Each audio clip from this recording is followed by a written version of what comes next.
Young Master Xian sure has changed. By Jackpot Kuan.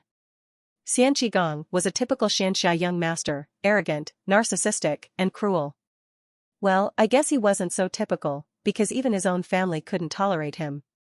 So much so that they sent him off to some tiny town where his stink would no longer rub off on them. Xian Qigong is gone now though, and through no fault of my own, I think, I'm now behind the reins. Yeah, I know. I'm screwed. But, hey, at least the power's nice. Mengyi knew her place in the world. And Mengyi's place in the world was to serve those with power. This didn't necessarily mean cultivators per se, but since pretty much anyone with any degree of power in the world was a cultivator, the young woman was fully cognizant that this meant serving cultivators. It was fortunate that Mengyi knew this, and, more importantly, it was fortunate that she was accepting of it, because this was why when young Master Xian Qigong leered at her within 2 months of his being in town, she'd had no problems with doing what needed to be done. Xian Qigong had come to the town of Silver Springs almost 2 years ago now. On paper, his reason for coming here had been to take over as commander of the little, nameless outpost the Sunrise Empire maintained here, but everyone knew why he was really here.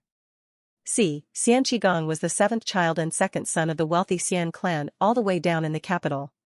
He was 28 years old. He was a peasant-ranked cultivator of the 5th layer of the weaving phase of the formation realm. And, outside of a backwater place like Silver Springs, he had little power besides his family name. No one knew the specific reason, if there even was one, why Xian Qigong had been unceremoniously dumped here, but everyone understood that it was so his family wouldn't have to deal with his shit anymore. Everyone, including Xian Qigong. Xian Qigong was an unpleasant person at the best of times. He was spoiled, narcissistic, and petty, and embittered as he was by what he considered a betrayal by his family. Xian Qigong did not come to Silver Springs at the best of times. In the 2 months before he laid eyes on her and decided she would be his, Xian Qigong had managed to create a reputation for himself in town that had women, and men, though for different reasons, stepping aside in fear when he walked down the streets. Serving girls dreaded attending him at establishments, and the servants at his home all had horror stories to tell. Mengyi had been a serving girl herself back then, and on the day Xian Qigong had walked into the restaurant she worked at, she'd known that it was her turn. He'd spotted her pretty quickly. She was beautiful, after all, and when he'd leered at her, Mengyi had nodded to herself and stepped forward, prepared to lie like there was no tomorrow. For, you see, while Mengyi understood completely that her place in the world was to serve those above her, she also understood that, even within the limited boundaries of servitude, there were layers. And if she was going to have to put up with someone as unpleasant as Xian Qigong, there was no reason why she should be at the bottom of the pecking order.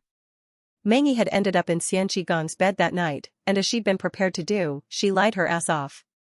You rocked my world, she'd told him, when all he'd rocked was the poor bed. I've never come this hard before. You really are a man among men, young master. Perhaps she'd laid it on a bit too thick, but alas, Xian Qigong was a narcissist. For him to believe her words false would require him to pull his head out of his own ass far enough to spot her insincerity, and his anatomy simply wasn't designed for that. Sex alone though, no matter how well she used it to stroke his ego, was not enough. Mengyi knew that. She needed more. So she gave more. She gave Xian Qigong the attention he craved. She gave him the loyalty he felt he was owed. Mengyi was the perfect servant for a man like him, quiet, dutiful, competent, and beautiful. Soon he began to give her gifts. Then he began to trust her. In less than 2 years, she was manager of his estate. And, yes, it had cost her. Her happiness, her pride, her freedom, even a relationship with a boy she may have loved. But every time she went to visit her mother and her sisters in their new house, and she saw them wearing new clothes and eating good food, every time he gave her cultivation resources and she advanced a layer, Mengyi knew that it was worth it. And she would do it all over again. Xian Qigong may not be a good man, or a kind one, but he was useful to her. And maybe for someone like Mengyi, that was the best she could reasonably hope for. Everybody has fantasies. And by that I mean sexual fantasies. Some people's are super kinky stuff, like being peed on by an amputee or something, while there are others whose sexual fantasies are so vanilla that it's kind of sad that they consider those to be fantasies in the first place. I happen to be one of the latter. See, my greatest sexual fantasy in life is to be with a woman who loves me, and treats sex as an experience that we both derive pleasure from, instead of as a favor to me, or some unpleasant chore to be tolerated for my sake. Simply put, my greatest sexual fantasy is to be in a sexually healthy and fulfilling relationship with a woman. Yeah, I know. It's freaking sad. Now, as anyone can, and will, have guessed from what my sexual fantasy is, I haven't had a lot of luck in the dating department. At 26, I've been in 2 relationships, the first with a girl who was adamant that there would be no sex before marriage and also thought that tongue kissing was gross and sinful, and the second with a girl who just laid back, often with her face turned away while I did my business, her words. It is important to note that girlfriend number 2 also thought that tongue kissing was gross, and the one time I suggested me going down on her, she reacted with disgust and told me she was never kissing me again if I put my mouth anywhere near there. So, yeah, my greatest sexual fantasy is being with a girl who doesn't make me feel like a rapist in bed. Which, in my defense, is why, when I wake up on a strange bed, in a strange room, with a strange, beautiful, Chinese girl stroking my surprisingly pale dick, I simply assume that I'm having a strangely vivid sex dream. Well, hello, I say to her, noting, and ignoring, my smoother, richer voice. I mean, it's a dream, of course I suddenly sound like a crooning Lionel Richie. The girl smiles at me, her soft brown eyes lighting up with it, like I'm her whole world. Good morning, young master, she says, voice like a lullaby. Her term of address for me catches my attention for a moment, before I shake it off. I'm having a Chinese-themed sex dream, of course I'm a young master in it. What else would I be? Good morning to you too, I say back, smiling at her. An expression of surprised confusion flashes across her face for a quick moment, but it's quickly replaced with a smile once again. Then the girl leans down, and a small, pink tongue flicks out and licks the crown of my dick. The electric feel of the brief contact draws a sharp gasp out of me, and the girl gives me another look of surprised confusion. Confusion that quickly turns to teasing as she asks, "Did young master like that?" I nod eagerly, and again comes that look, before she says, "In that case, young master will love this." As she opens her mouth and swallows my dick down her throat. The first thing I feel is warmth and the walls of her mouth pressing around my dick. It feels good. Then she sucks, and it feels great. And then she does something with her tongue, and I feel my soul leave my spirit for 2 seconds. Oh, God, I groan, in more pleasure than I've ever felt before in my life. You know, the human mind is an amazing thing. I've never had a blowjob before, and even my experience with vaginal sex is pretty limited, and yet, somehow, here I am having a vivid dream of getting a blowjob, and honestly, if the real thing is even half this good, then I can completely understand why some guys get so obsessed with it. Because, oh my God, this is heaven. Unlike in the handful of porn I've seen over the years, the girl doesn't go hard and fast on me. There is no gagging, no slobbering, hell, she doesn't even do the head bobbing thing, just keeps my dick sheathed in her mouth, sucking and licking, and I swear I'm already halfway to nutting. She keeps her eyes on mine the entire time, staring up at me with this intense adoration that's honestly a bit unsettling, though nowhere near enough to distract from the pleasure she gives. I reach for her beautiful face, caressing her cheek, her ear, running my fingers through her lustrous black hair, and again comes that look of surprised confusion that is getting harder and harder to ignore, even as I step ever closer to orgasm. Actually, scratch that, I'm not stepping closer to coming, I'm right there pounding on the freaking door. As though she can tell, which makes sense, seeing as this is my dream, the girl releases my dick from her mouth, the fingers of her left hand ghosting over it in a gentle caress. Would young master like to paint my face with his seed? She asks, batting her eyelashes shyly. Or, perhaps he would like to feed me breakfast? My dick twitches in her hand. She smiles. Breakfast it is then, she says, right before she wraps those beautiful, wonderful lips around the crown of my dick and sucks. My orgasm explodes out of me with the power of 1,000 Hiroshima bombs, shutting off my vision and causing a ringing in my ears. It carries on for what could be a minute or eternity, leaving me boneless and panting when it finally passes. I slump back on the sinfully soft pillows behind me as Dreamgirl releases my dick, not a single drop of my semen spilling from her lips. Gaze trained unwaveringly on mine, she swallows. Thank you for the meal, young master, she says, then crawls up to lay beside me. I hold her close, inhaling the fruity scent of her hair, mind more than a little blown with all of this. Goddamn, I whisper after a moment, looking at her where she curls into my side. I had no idea my brain could concoct a dream like this. One of Dreamgirl's eyebrows climb. A dream? She asks carefully. I open my mouth to respond, but post-nut clarity is seeping in now, and it's getting much harder to simply ignore, or explain away, anything that doesn't aid in the pursuit of a good hard nut. My brain runs through this entire scenario again, highlighting every discrepancy I'd ignored before, the several confused looks from Dreamgirl, the vividness of the sights and sounds, the smells. I pull away, staring at her. She looks back with confusion and some worry. "Young Master Xian, are you okay?" she asks. I stare at my hands, much paler than I remember. Fingers a little too long, too slender. Skin too perfect. At a corner of the huge, opulent room, I spot a dresser with a mirror gilded with what might be actual gold. I crawl off the massive bed and walk to it, trying to ignore the fact that I suddenly feel taller. The mirror reveals the face of a stranger. A handsome stranger, but a stranger nonetheless. I reach up to my face, my reflection doing the same. I run my fingers over the cheeks, scratching and tugging on the little goatee, just to confirm. Yep, it's me. I'm in a stranger's body. A rich, Chinese stranger's body. I've been Jean Road. Oh, God, am I going to have to run off to some tiny village to become a farmer? Because I don't even know the first thing about farming.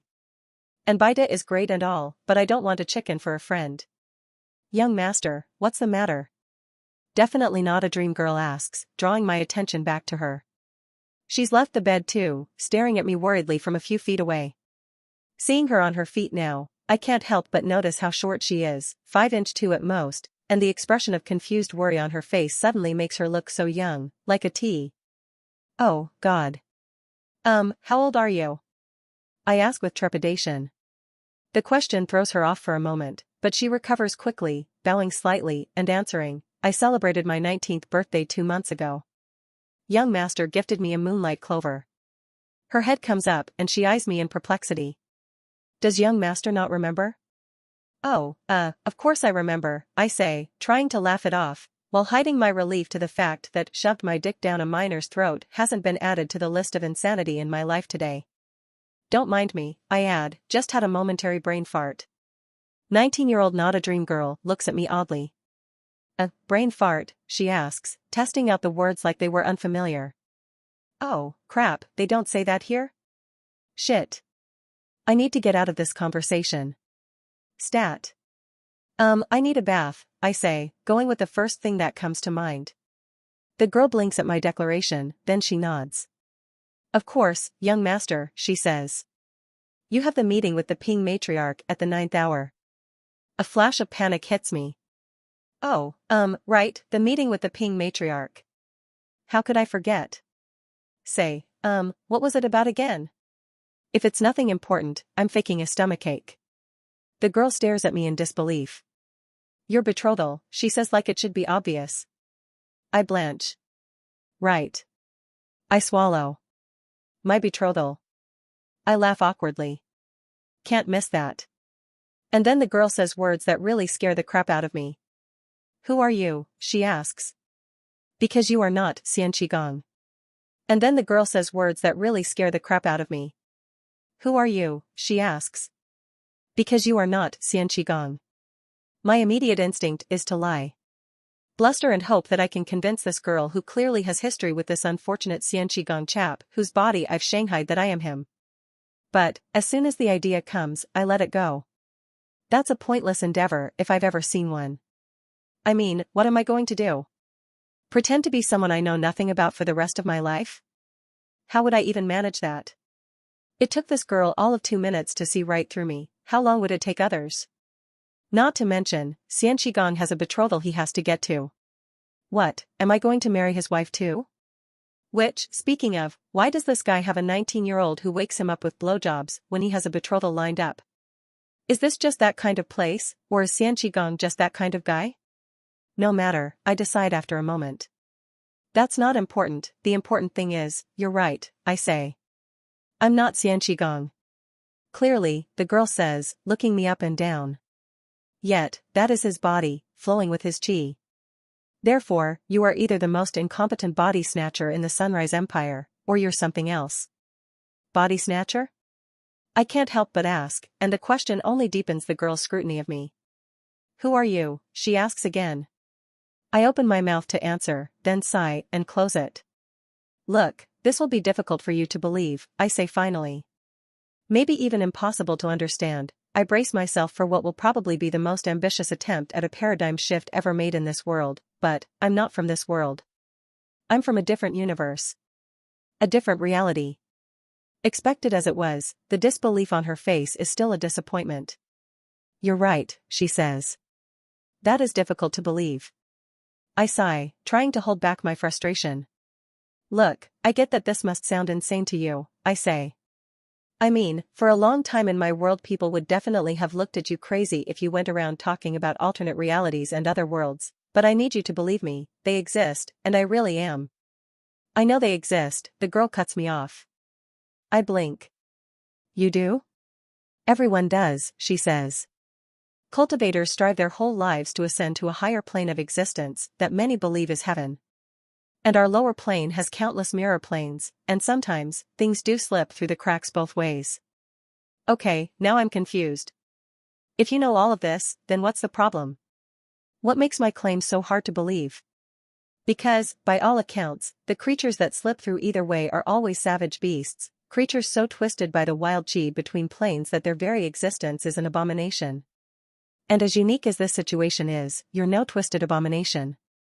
But, can't there be exceptions? I ask. I mean, there have to be exceptions. What about those cultivators who ascend? They switch planes, don't they get corrupted by wild chi or whatever? The girl gives me an unimpressed stare.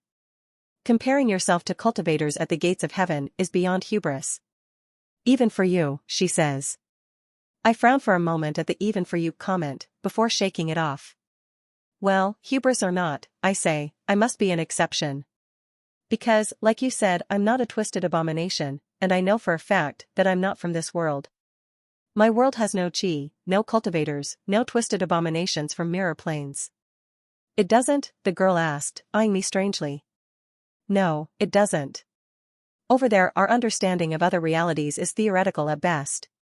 No one, as far as I know, has ever actually accessed an alternate reality. In my world, chi and cultivators are the stuff of fiction, not real life. How do you make stories of them if they don't exist, she asks, and that actually stumps me. I don't know, I admit. But, actually, it's more than that. This very scenario right now of me waking up in someone else's body in a world of cultivation is the premise of like a million web novels back home. And I can't help but wonder if it's simply coincidence, or if it's something more. The girl hums thoughtfully, then asks after a moment, what are web novels? Oh, they're online stories. She gives me a blank look. Right, that doesn't help. Stories on the internet. The internet is okay, imagine that every book in the world was connected to every other book, and you could pick up any book and tell it what book you want to read. And, as long as that book you want to read was connected to the World Wide Web of books, the information on it would show on the book in your hand. The girl looks odd. And you say your world has no chi, she asks. No, we don't. But we have science. That's how we made things like the internet. Science, the girl says, testing out the word. Can you do this science? Not really. I admit. It takes years of study. And some natural talent. Not to mention materials that I don't even know how to begin to get my hands on. Like cultivation, she concludes. Huh. Yeah, like cultivation. I never thought of that before. The girl watches me silently for a minute, mysterious thoughts swirling behind her brown eyes, and right when I get so uncomfortable with the silence I want to say anything to break it, she says, come with me. And leads the way out of the room. We walk through a hallway decorated with vases and ostentatious portraits of the face I'd seen in the mirror. The smallest of the paintings are life-sized, and all of them feature Xian Qigong in noble, heroic poses, with mountains and dragons in the background for good measure. Huh. Okay. We come across a maid cleaning one of the many vases lining the hallway, and the girl quickly bows as we pass. Good morning, young master, she says. Good morning, I say back, and the girl starts, then looks at me weirdly. I catch her looking, and she quickly averts her eyes, bowing even deeper. Huh. Okay. The girl, whose name I really should ask, leads me to a door of thick, rich wood, and gestures me forward. Place your hand on it, she says. A little confused, I obey, and as soon as I do, I hear a click. Open it, she says, and again, I obey. The door swings open, and at my first look at the room, my mouth drops open. See, it's been obvious to me this entire time that this Xian Qigong individual is crazy rich. The clues are everywhere after all. Nothing quite drives in the Scrooge McDuck levels of wealth he apparently has though, like a literal room full of gold. Like, seriously, it's like Fort Knox in here, with bars of gold stacked up to chest height, glittering like a stripper's bum. Weirdly enough though, despite all the wealth in the room, what seems to be the most precious item in the room is a silver book. It sits on a pedestal, covered in what I can only describe as a force field. I walk up to it. There's a strange energy that can only be chi coming from the book, and the black words on the cover help me understand why a book would have chi. The Path of the Glowing Noon Cultivation Method, I say, reading the words aloud. It's in kanji, or something like it, and I try not to dwell too much on the fact that I can apparently read a whole new language now. That's your cultivation method, the girl says. It's peasant ranked. I make a face. Peasant ranked? I can't help but ask. Isn't this Xian Qigong guy like crazy rich? Why is he using a cultivation method that's ranked for peasants? It isn't, the girl explains. Not really. Actual peasants can't afford it. Most can't even afford beast-ranked cultivation. I say in understanding. I'm guessing that the ranks were named by the assholes at the top of society who look down on everyone else then. I mean, beast-ranked? They're literally calling those who use it animals. The girl makes a non-committal gesture. So, beast rank, peasant rank, I'm guessing there are others? There are 5 ranks: beast, peasant, sage, noble, and divine, each rank 5 times better than the rank before. That catches my attention. 5 times? I ask. Damn. So, if beast rank is a 1, then peasant rank is a 5. Sage rank 25, noble 125, and divine 625, the girl finishes. She's either very good at math, or I'm not the first person to measure cultivation ranks with numbers.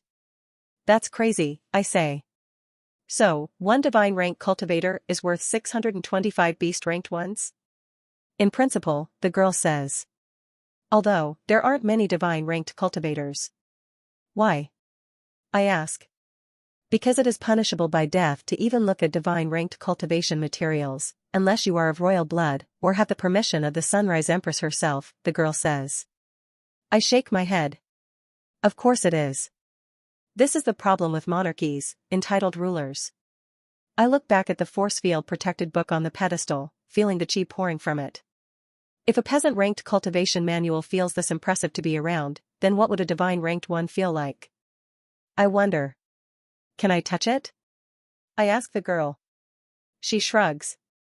It is yours, she says. I stare at her weirdly. I mean, it isn't. She knows that. But if she doesn't have a problem with it then, why not? How do I get through the, I gesture at the force field. It's keyed to your chi. It will let you through. Ah. Convenient. Slowly, I reach through the field, feeling a slight tingling as my hand passes through. Carefully, I pick up the book, feeling the power of it clearer now than ever before. As I hold it up to my face though, something crazy, well, crazier happens. In my mind's eye, like how it looks when you lose yourself in a memory, I see a screen. 1 to 500, beast rank. 501 to 800, peasant rank. 801 to 950, sage rank. 951 to 999, noble rank. 1000, divine rank. Roll, yes, no. What on earth am I looking at? Is this some sort of luck-based rewardability? Reward for what though? I look at the silver book in my hand. I put it down and the screen disappears. Carefully, I pick it up again. The screen reappears and my heart skips a beat. Okay, based on the look of things, it's some sort of RNG between 1 to 1000. What does it do though? Why are the numbers segmented into cultivation ranks? And what does it have to do with the cultivation manual? Well, the best way to understand is by doing so. Roll, yes, no. Yes. Rolling. 962, noble rank. Reward, the Path of the Sun Emperor cultivation method. It takes my brain a minute to comprehend what just happened. And then it takes a minute more to truly grasp the enormity of it. When it does though, there is only one thing I can say. Holy shit. Rolling. 962, Noble Rank. Reward, the Path of the Sun Emperor Cultivation Method. It takes my brain a minute to comprehend what just happened. And then it takes a minute more to truly grasp the enormity of it. When it does though, there is only one thing I can say. Holy shit. Beg your pardon, young master? The girl asks. I turn to her. Nothing, just, I hold up the Path of the Glowing Noon Cultivation Manual. It feels really impressive. I literally just did the Xian equivalent of turning copper into gold. No way in hell am I telling that to anyone I haven't vetted beyond all reasonable doubt. I suspect that the girl can tell that there's more to my reaction, but she either plays along, or she decides not to question it. I'm thankful. So, I hold up the book. How much do one of these go for, anyway? I ask the girl, totally naturally and with zero ulterior motives, besides curiosity. The girl thinks for a moment. All the wealth of your personal estate, excluding the manual itself, might grant someone a month's pass with a cultivation manual of such a rank, she says finally. My jaw drops and I gaze across the literal roomful of gold. I pass. Wait, all of this is mine, I mean, Xian Qigong's, right? I ask, needing to make sure, because if all this gold isn't enough to own it, then what is? The greatest wealth in the world will forever be cultivation, the girl says, sounding like she's quoting someone. That's a lot of wealth, I say, gaining new appreciation for the silver book in my hand, and for the noble rank reward I received. How much would that cost? It is a lot of power, the girl said. To own a cultivation method manual is to own the tool to raise an army. I blink. I hadn't thought of that, I admit. It's okay, young master, she says placidly. You'll learn. I give her a weird look. Is something the matter, young master? She asks. Okay, you know I'm not your master, right? I have to ask. I'm not Xian Qigong. We've been over this. Of course you are, she says. No one but young master Xian Qigong can access this room. Or pick up that book. I set the book back down on its pedestal. You know that's only because my words fade out as realization starts to seep in. Wait. Are you blackmailing me? Holy shit, you're blackmailing me, aren't you? Shit is not holy, young master, and, no, I would never blackmail you, she says, looking like ice wouldn't melt in her mouth. I am young master Xian's eternal and eternally faithful servant. May heaven have my head if ever I turn on you. What the, so, what, your plan is to gaslight me till I behave? I ask. The girl stares at me thoughtfully for a moment. What is your plan? She asks finally. That throws me. I flounder. You have none, the girl says, wasting no time. You have nothing. You are in a world which, according to you, your people can't even find. Your body was either left behind, or destroyed by the journey here, and now here you stand, locked in the body of a man with a family so powerful, he has wealth as this even living in exile. That is the only thing you have. Her bright, brown gaze pierces me with its sharp intellect. If you refuse to be Xian Qigong, then what will you be? She asks. The question hits me hard. And, to be honest, I really don't have an answer. Even so though, I still have questions. So, what? I just pretend to be someone else my whole life? What happens when others notice? You did. Like the Ping matriarch, whose daughter I'm supposed to be marrying. What do I do when? There is no Ping matriarch, the girl says. And there's no betrothal. I made it up to catch you in your lie. Oh. Wow, that's actually a giant relief. But even so, I can't just pretend to be someone else my whole life. What kind of life would that be? And what kind of life do you think you can have now? She asks me. Body snatching is one of the most reviled acts in the empire. But, you know I'm not a body snatcher. You practically said so yourself, I argue immediately. She raises an eyebrow. And you think they'll care? Let me be clear, if you run from this house with that face, I will be forced to report the events of this morning to the Xian clan, as is my duty. And, believe me, there will be nowhere in the world you can hide from them, and when they find you, it will be the end of you. And your solution is what? I ask, anger beginning to boil in me. Pretend to be a man I have no knowledge of until his family inevitably finds out and then we both get screwed? I know Xian Qigong, the girl says. I will teach you his history and his ways, all you have to do is be him. We stare each other down for several long seconds. Do I have a choice? I ask angrily. We always have a choice, young master, the girl says. Even when we wish we don't. I scowl at her. And what about you? What do you get out of this? All I desire is to continue to serve young master Xian Qigong faithfully as I have been, she says with a deep bow. You seriously expect me to believe that you're blackmailing me, because what, you just love the taste of my dick that much? I ask disdainfully.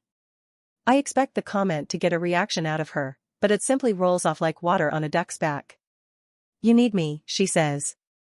And seeing as I've worked hard for my position and am quite fond of it, I need you. I am willing to cast my lot with yours. Will you cast yours with mine?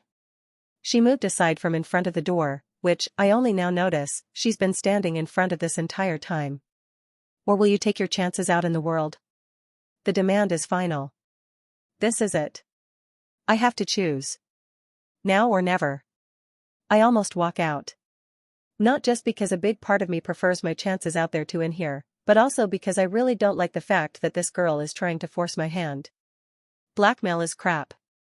I despise it on principle, and knowing that I'll be giving her power over me if I stay only makes it worse. On the flip side though, interestingly enough, staying gives me power over her too.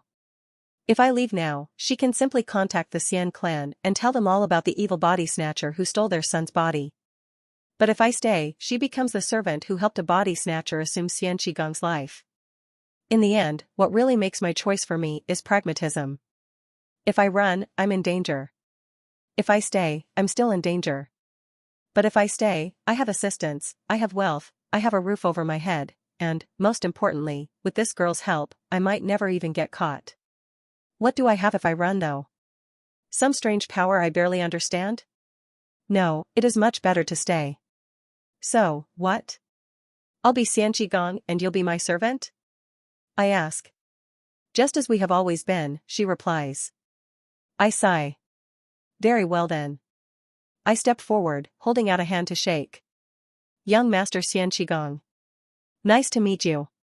She eyes my outstretched hand with some curiosity, before she clasps both her hands and bows deeply. Mangi greets her young master, she says. Ah. So that's her name. The following day is paradoxically one of the most interesting of my life. On the surface, it has no right to be, considering Mangi has basically banned me from stepping foot outside my room until I can at least conduct myself in a manner even vaguely similar to Xian Qigong. Or, rather, my former self as she's told me to think of him. Don't know why she bothers?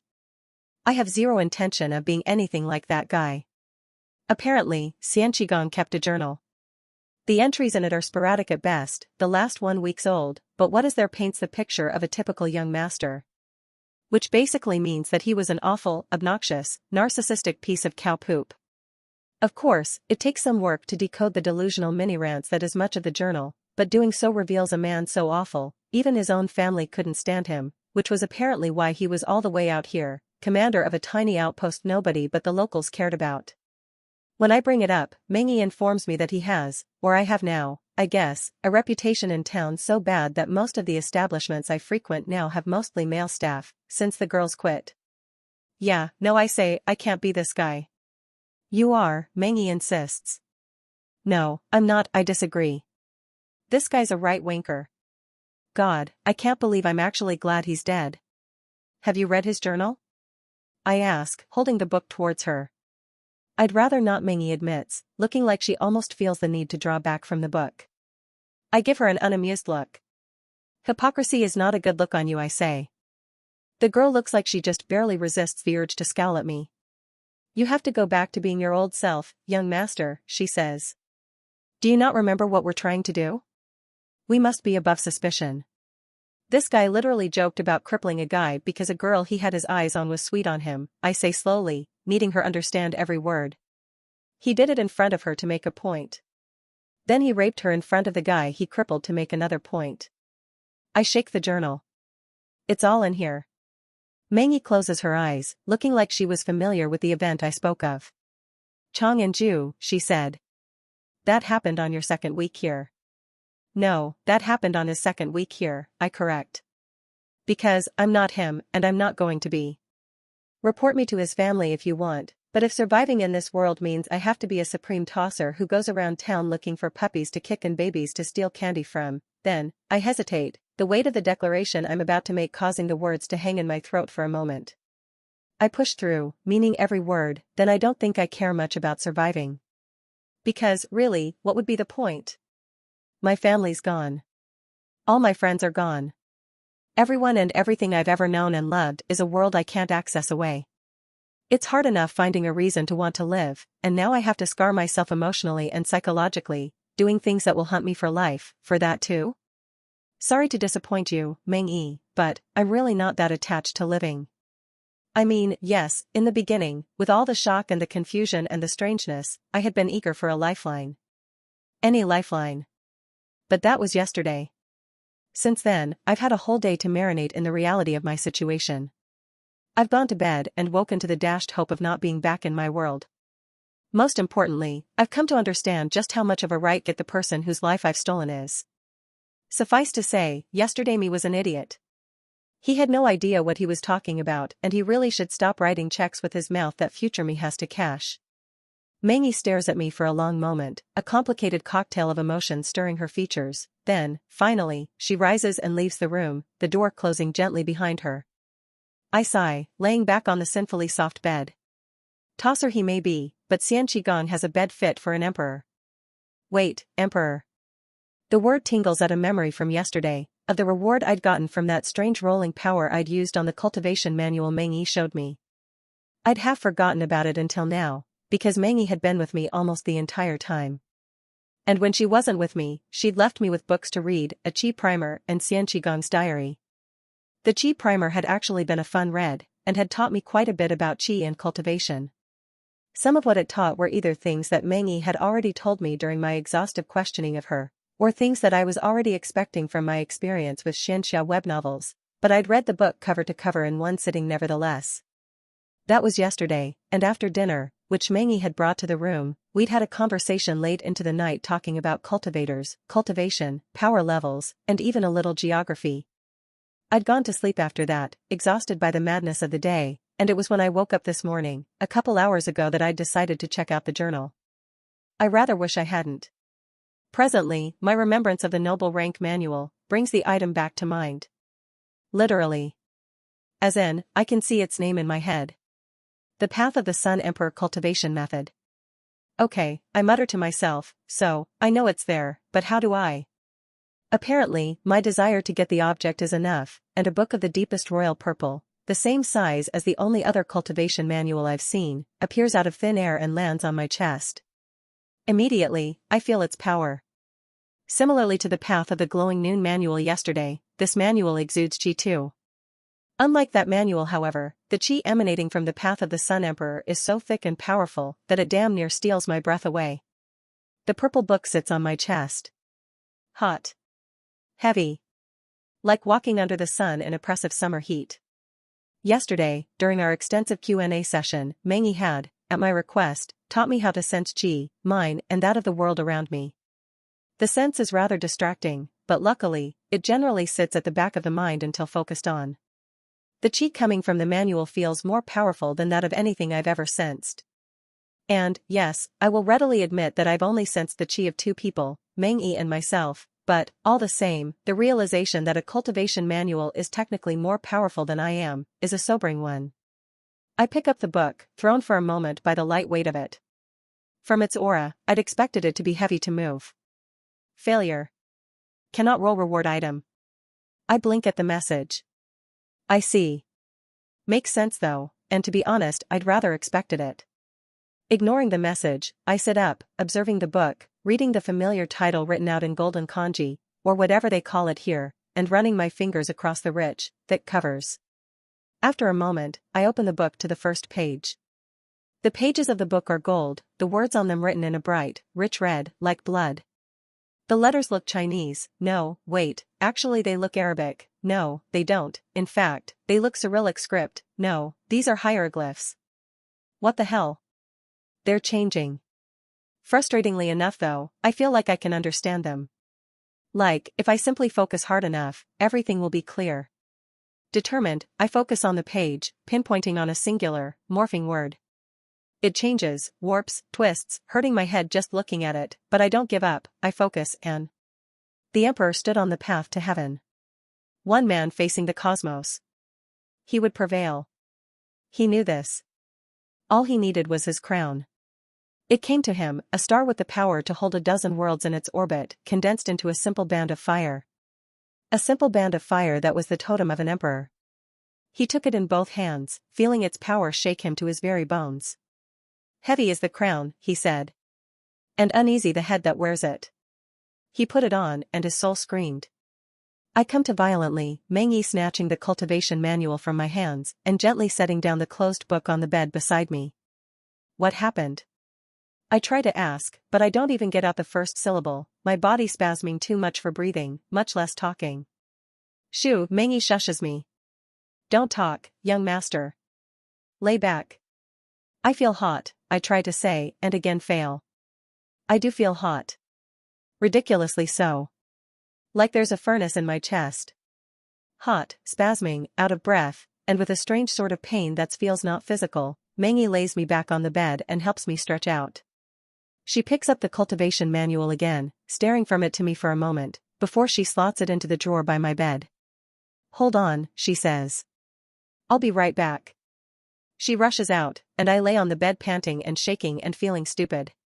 So much for hiding the rolling power from Meng Yi. She returns barely a minute later, a tray in her hands, and I feel better enough that I sit up without any help.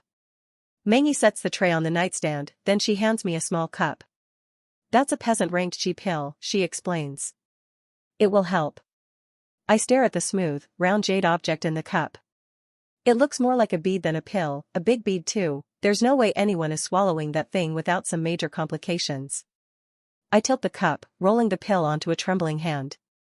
I sense its chi immediately, nowhere near as potent or as much as what I felt from the peasant-ranked manual, but noticeable nonetheless. 1 to 500, beast rank. 501 to 800, peasant rank. 801 to 950, sage rank.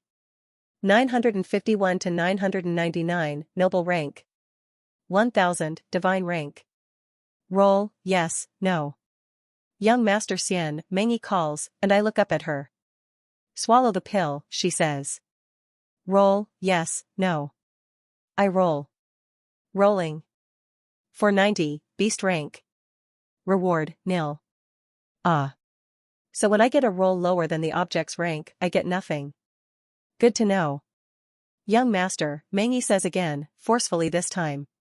Right. Pill. A little apprehensive due to its size, I put the pill in my mouth and it immediately melts into a cold energy. Surprised, I swallow, and the energy rushes down my throat and settles in my stomach, from where it spreads out, quenching that strange heat from my head all the way down to my toes. I let out a slow breath, filled with a supernatural surge of vigor that settles the vestiges of my spasms and sharpens my senses like never before. Bloody hell, I feel like I just injected concentrated caffeine into my veins. I understand you're new to this, young master, Meng Yi says calmly, so permit me to explain this. Cultivation can be incredibly dangerous. Altering a pre-established cultivation even more so. In light of that, the next time you intend to try to tear down your cultivation and rebuild it 2 ranks higher, please, inform me beforehand. Okay? That wasn't, I sigh, then nod, feeling small and stupid. I suppose you want to know where that, I gesture at the drawer she'd tucked the manual into, came from. Yes, Meng Yi says. But I can tell you don't want to say. So, permit me to ask you this, young master, did someone give it to you? I shake my head. No. She looks relieved for a moment, but then her gaze hardens again as she asks, and however you got it, what did you sacrifice? I blink at that. Had I sacrificed anything? I'm not really sure how this rolling thing works, but it doesn't feel like I lost anything to get the reward. I don't think I have to sacrifice anything, I say. Meng Yi looks doubtful at that, but I clearly believe my own words, so she accepts it. Very well then. If young Master Xian is sure. Rising, she packs up the tray. You should rest, she says. The effect of the chi pill will wear out in a few minutes. You need sleep. I feel as awake as I ever have, but I don't disagree. Meng Yi has proven herself to be knowledgeable in these matters. Distractedly, I look out the huge windows, and I noticed for the first time something that my mind had been too preoccupied to pick up before now. The light looks wrong. Meng Yi, what time is it? It's almost sunset, she says, and my eyes widen. It had been morning when I picked up the manual. Seeing my expression, she nods understandingly. Rest, she says. We will talk tomorrow. Good night, young Master Xian. Good night. Meng Yi exits the room, door closing gently behind her.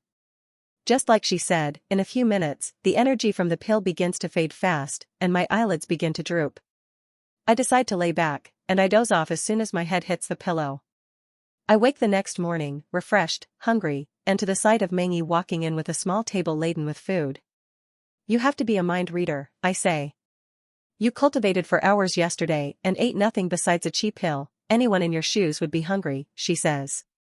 She sets the table down on the bed with me, and I check out the spread. I don't recognize most of the dishes, but everything smells delicious and looks professionally made. About to dig in, I notice Meng Yi standing to the side, head bowed. Have you had breakfast? I ask. No, young master, she replies. Oh, well, join me then. I'm sure there's enough for the both of us. I only brought chopsticks for you, young master. Right.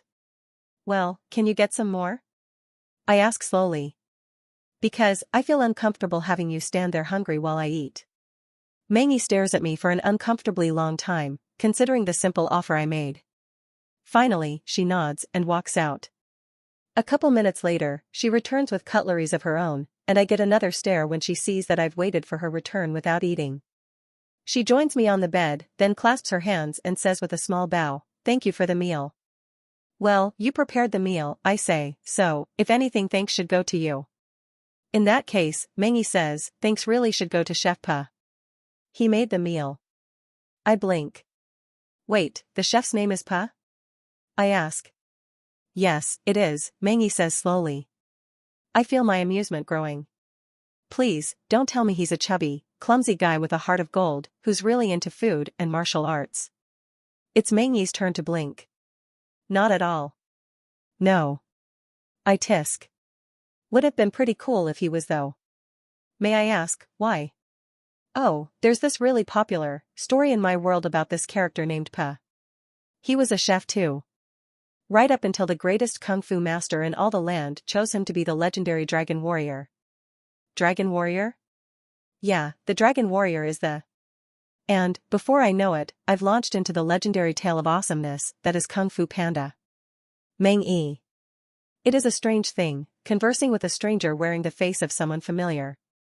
You forget. More often than you might think. Right up until a strange word, or a strange gesture, or a strange story about a panda martial artist destined to save the land from an evil leopard, reminds you that, no, the person before you is not the one you've known. In moments like these, Meng Yi couldn't help but wonder who this person inhabiting the body of Xian Qigong was. What was his name? What was his story? Did he have family? Friends? A job? What did he look like? Was he really who he said he was, or was he some other, potentially nefarious entity playing games that she couldn't possibly understand? Did it change anything for her if he was the latter? She'd talked a big game when they first met, but the truth of the matter was, the balance of power in their relationship did not favor her. It favored him. He might not see it yet, but that didn't change facts. That was why she needed him. Just as much as he needed her, if not more. Meng Yi was a nobody. Worse, she was a nobody who was well known to be the trusted manager of Xian Qigong's estate. And while it might look like the Xian family had forgotten about their wayward son's existence, that was far from the truth. Meng Yi had no idea who their informants were, but she knew they existed, because twice had a Qi realm servant from the main family shown up to see how their young master was faring, and both times had said servant, a short woman named Pan Kai who seemed to be perpetually annoyed with the world, been fully informed of Xian Qigong's activities without ever needing to confer with Meng Yi.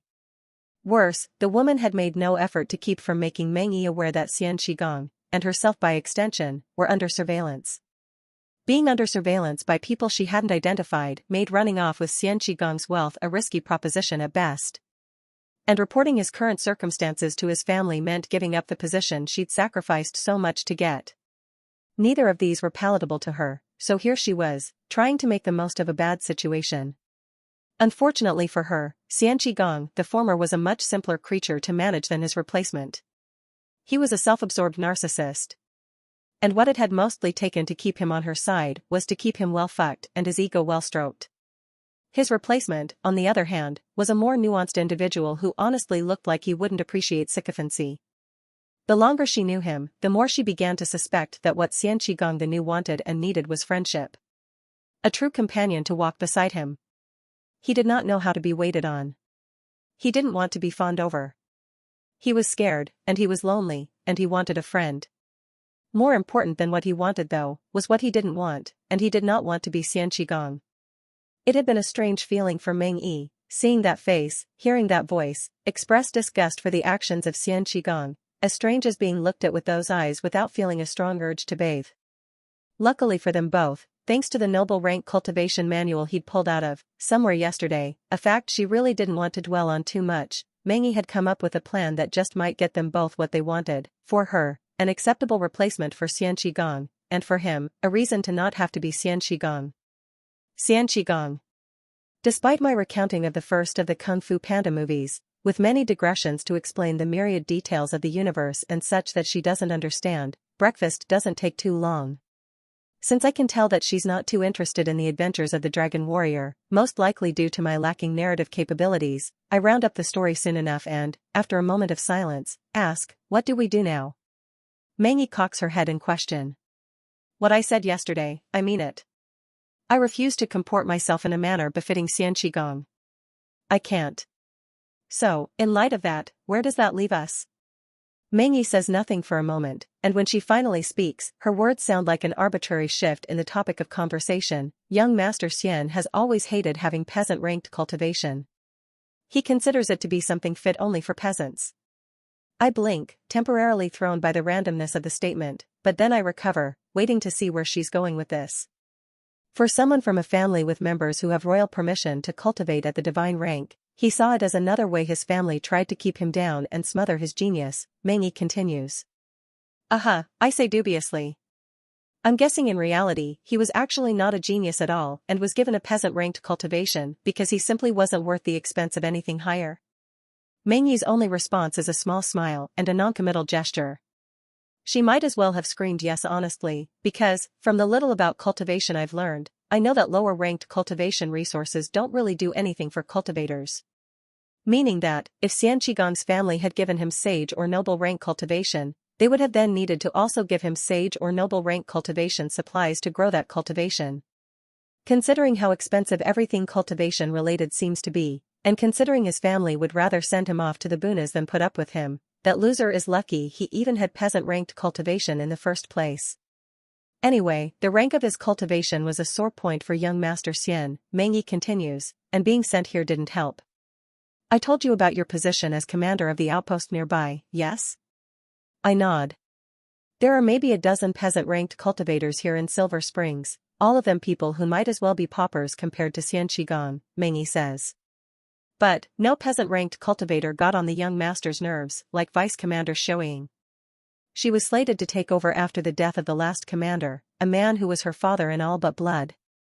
But due to the Xian family pulling strings, you came here and took the job she'd worked years for. I nod in understanding. So, it's bad blood that goes both ways. Yes, Meng Yi concurs. But you must understand, Xiaoying is your subordinate. She is a woman who clawed her way up from being a gutter rat. And, on top of all that, she is a cultivator at the second layer of the sprouting phase of the formation realm. Thanks to the little I know about cultivation layers and such, it takes me a moment to understand, but when I do, everything makes sense. Cultivation in this world is somewhat more complex than in the stories I'm familiar with. On this world, there are 3 realms of cultivation, the formation realm, the chi realm, and the domain realm. Each realm has 3 phases, or stages, and each of those stages have 5 layers, and for the formation realm, the phases are ignition, weaving, and sprouting. The ignition phase is the very first step on the journey of cultivation. It is the phase Meng Yi sits at the 4th layer of, and, according to her, its members are barely cultivators because they have no cultivation method yet. In the ignition phase, a cultivator ignites their qi and tempers their meridians to handle the strain of a cultivation method. At the peak of it, their bodies are ready, and to advance to the weaving phase, the phase I apparently sit at the fifth layer of, they must learn a cultivation method. A cultivation method connects a cultivator's meridians in a pattern unique to the method, hence the weaving, and as their meridians adapt better to the patterns of the method, they grow within the phase. Complete adaptation brings advancement into the sprouting phase, named thus because, much like a seed sprouting from the dirt to reach for the sun, so too is this the phase where a cultivator truly begins their quest to reach heaven. All of that is secondary to what Meng Yi said though, because the primary thing is power, and there is a clear boost in power upon advancement to a higher phase. According to Meng Yi, the boost is as great as, if not more so, than a step up in cultivation rank. In other words, a 5 times boost at minimum. So, with this showing at the second layer of the sprouting phase, while having the same cultivation rank as Xian, who was only at the 5th layer of the weaving phase, there's no question about it. She's stronger. I can't imagine he liked that very much, I say. No, he didn't, Meng Yi agrees. He hated that he couldn't intimidate her, hated that everyone liked and respected her more than they did him. He despised that he wasn't obviously better than some peasant. And he blamed it on his cultivation, I guess. Meng Yi nods. Every now and then, he would write home, demanding a higher rank cultivation. Guessing that didn't work out too well for him, I say. Not at all. In fact, after 2 years of these letters, his mother got so annoyed that she threatened to strip him of the family name and all of his wealth if he asked again. I snort. Nothing spoilt, rich kids fear more than losing daddy's money, I say. What a loser. You realize that this is your wealth we're talking about? Meng Yi asks casually, and my smile withers. She laughs at my expression, a small, cute sound that makes me stare. I've never heard her laugh before. Looking almost self-conscious at my stare, Meng Yi comports herself and continues, anyway, upon receiving his mother's threat, he flipped into a rage unlike I've ever seen him. And, before I could stop him, he grabbed his sword and marched off into the mountains, saying he needed to kill something. It was 6 days before he returned, dirty, sulking, and with his sword missing. What happened? I asked curiously. My guess, he got lost, misplaced his sword and starved for days, Meng Yi says simply, eyes alight with something like delight at the memory. He must have come across a landmark or something that pointed him the right way in the end, because on the 6th day, he slinked in at midnight. I bathed him, fed him, and put him to bed. That was 4 days ago. I stare at Meng Yi, my jaw literally hanging open at just how ridiculous Xian Qigong was as a human being. Okay, interesting as this is, why are you telling me? I ask finally. Because, I have a plan, Meng Yi says, her brown eyes glowing once again with that sharp intellect I'm becoming more familiar with. A plan that works, thanks to the noble rank manual you have sitting in your drawer. Meng Yi begins to detail her plan, and the more she talks, the more I begin to understand exactly how devious this young woman is. Meng Yi's plan is brilliant. Utterly insane, mind you, but brilliant. And like all insane but brilliant plans, it is simple, but necessarily layered. See, there are things called hidden realms in this world, which are basically pocket dimensions that spontaneously pop up and disappear in entirely random locations. Since these hidden realms are, well, hidden, and, in proper Xianxia fashion, the older certain plants get, the more powerful they become, these hidden realms are oftentimes treasure troves of cultivator resources. At least, that's the popular opinion. An opinion so popular, in fact, that, according to Meng Yi, virtually every fictional story about an underdog cultivator reaching for the heavens and seeking vengeance on the young masters who hurt them, always starts with the underdog hero stumbling upon a hidden realm. In the eyes of most people, even cultivators, finding a hidden realm is a life-changing blessing. Naturally, of course, the truth is a lot less exciting. While there are hidden realms, and while some of them are life-changing treasure troves, the keyword there is some. Most hidden realms are simple, ordinary spaces that are really no different from anywhere else. That doesn't matter though. What matters is that there are hidden realms with great treasures in them, and that's the first layer of Meng Yi's plan. The second layer was kindly provided by Xian Qigong, the idiot who threw a tantrum and got himself lost in the mountains for 6 days. The same idiot who, due to embarrassment, had kept mum about the events that took place up on that mountain, even though everyone knew that the idiot had simply gotten himself lost. For the third layer of Mengyi's plan, there is a very, very valuable fruit called a celestial plum. Celestial plums are, as I understand it, fruits of enlightenment. Supposedly, even a single bite from a beast-ranked one can help a peasant-ranked cultivator break through into the Qi realm. Mengyi doesn't know if that's true, seeing as the fruit is largely wrapped in legend and hearsay, but she does know that celestial plums are invaluable, rare to the point of non-existence, and their power, especially at the higher ranks, is considered to be virtually limitless. Most importantly though, is that there are rumors that enlightenment, especially when forced in the manner that the celestial plum does, can sometimes have side effects on the mind. Side effects that can adversely affect memory, and even personality. I imagine you see already where this is going. Rounding out the foundation of Mengyi's plan is the Path of the Sun Emperor cultivation manual, given to me by my rolling power. First Mengyi will clear out the mansion, telling all the employees that young Master Xian Qigong needs privacy for some closed-door cultivation. Then, I'll learn the noble rank cultivation method as quickly as I can, within which time, Mengyi will ensure word leaks that my journey into the mountains hadn't been as fruitless as I'd led everyone to believe. No, in fact, I'd chanced upon a hidden realm, and within it found a great treasure, a noble rank celestial plum. Eating it had granted me the enlightenment to improve my cultivation by 2 ranks, but alas, the side effects had left me a whole new man. Lu gasped. What horror. Honestly, I'm dubious about this whole thing, but, as they say, beggars can't be choosers, and I must admit that this is the best way for me to learn the noble rank cultivation and not have to act like a total git. I just hope people buy it. Within 2 hours of deciding on the plan, the mansion has been emptied of personnel and sealed, and, for the first time since I woke up in the body of Xian Qigong, Mengyi lets me move around the place at my leisure. Unfortunately, we have a plan, and it has a timetable, so we skip the tour and focus on work. Neither of us know how long the effects of a noble rank celestial plum will last, but we figure the quicker we finish, the more believable this will be. Mengyi takes me to a small, windowless room in the house lit with candles that burn with a blue flame. In the center of the room, a stone circle of about 8 feet in diameter sits on the ground. The stone circle itself is about 1 foot in height and width, and glowing silver veins pulse round and round it, a little like strobe lights. That's a cultivation circle, Mengyi says. It aids in cultivation, especially in the weaving phase. It protects your meridians from being overwhelmed by the qi of the manual. Is that what happened to me yesterday? I ask, remembering how my body had felt like death warmed over. Mengyi nods. This is only peasant rank, she admits. But it should be better than nothing. Peasant rank, huh? I reach out and place a finger on the cultivation circle. It's cold to the touch, and I feel qi of the potency that I'm starting to recognize as peasant rank. That's not what I'm looking for though.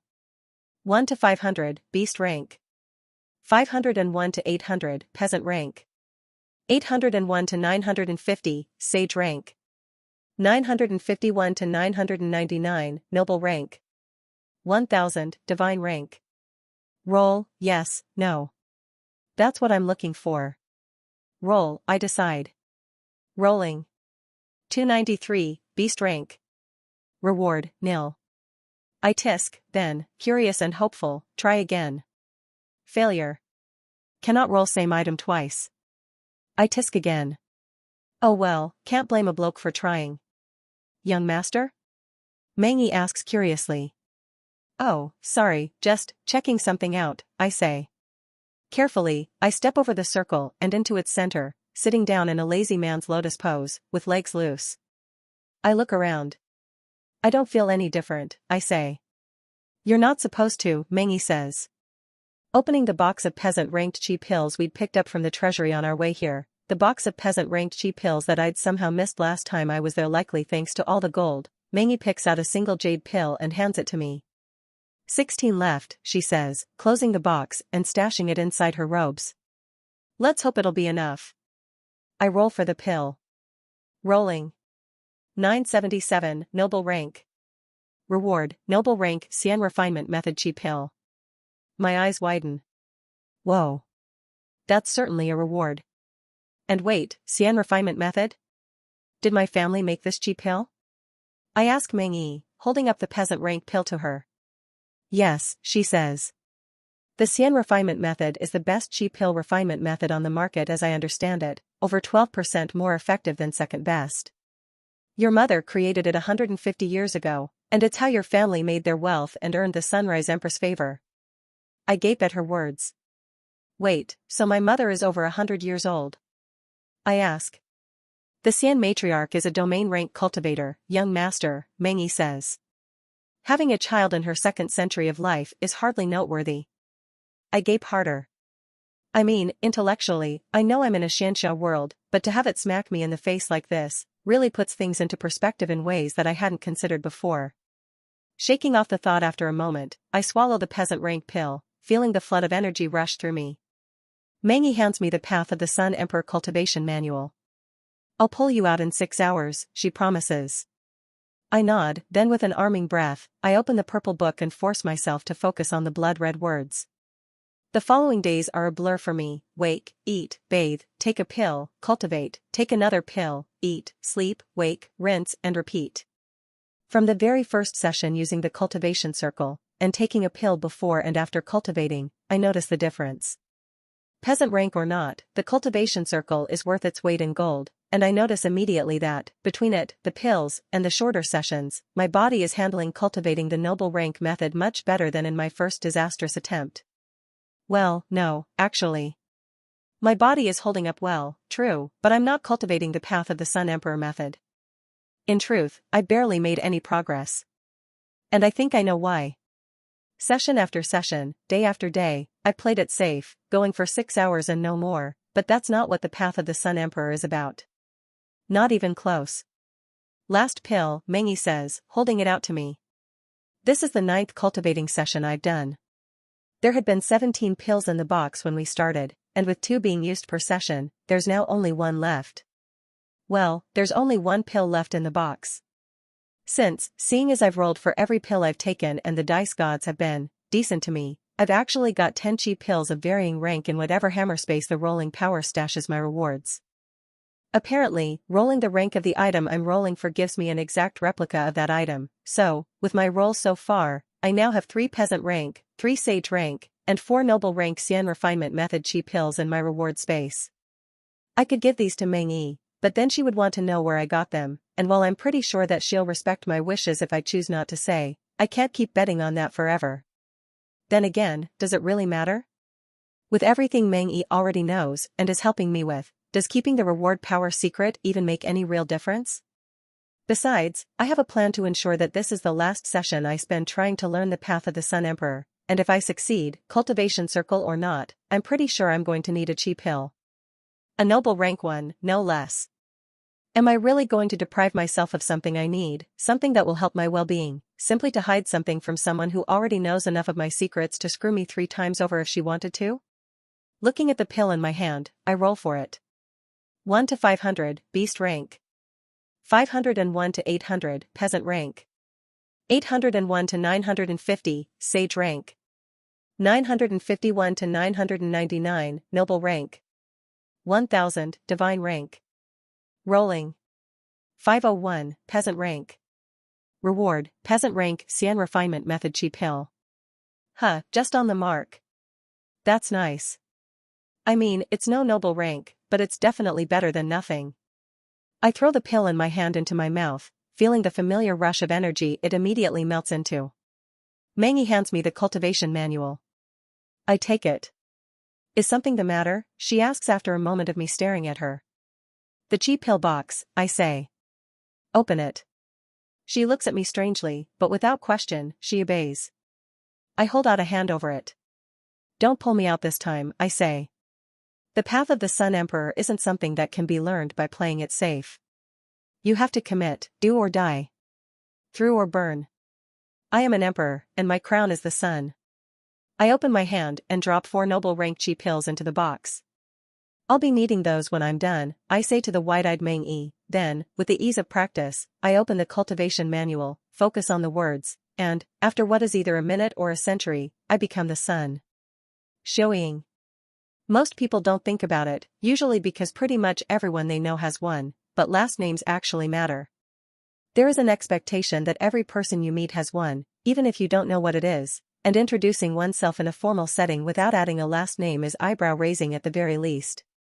Sure, like most things, it's easier to get away with if you're famous. You can call yourself Zendaya, or Beyoncé, or Cher, and no one bats an eye, but here's the thing, even the Zendayas and Chers of the world have last names. They're just not common knowledge. After all, I doubt that when Cher goes to open a bank account, she writes down Cher, last name blank. No, rare is the person who truly has no surname. The person who, even if the circumstances of their life leaves them without a family name and history, goes through adulthood without picking one for themselves, if only to make legal documents easier to sign. The lack of a surname says a lot. It says that you either have no family, or no desire to be associated with them, but, more importantly, it says that you want everyone to know it.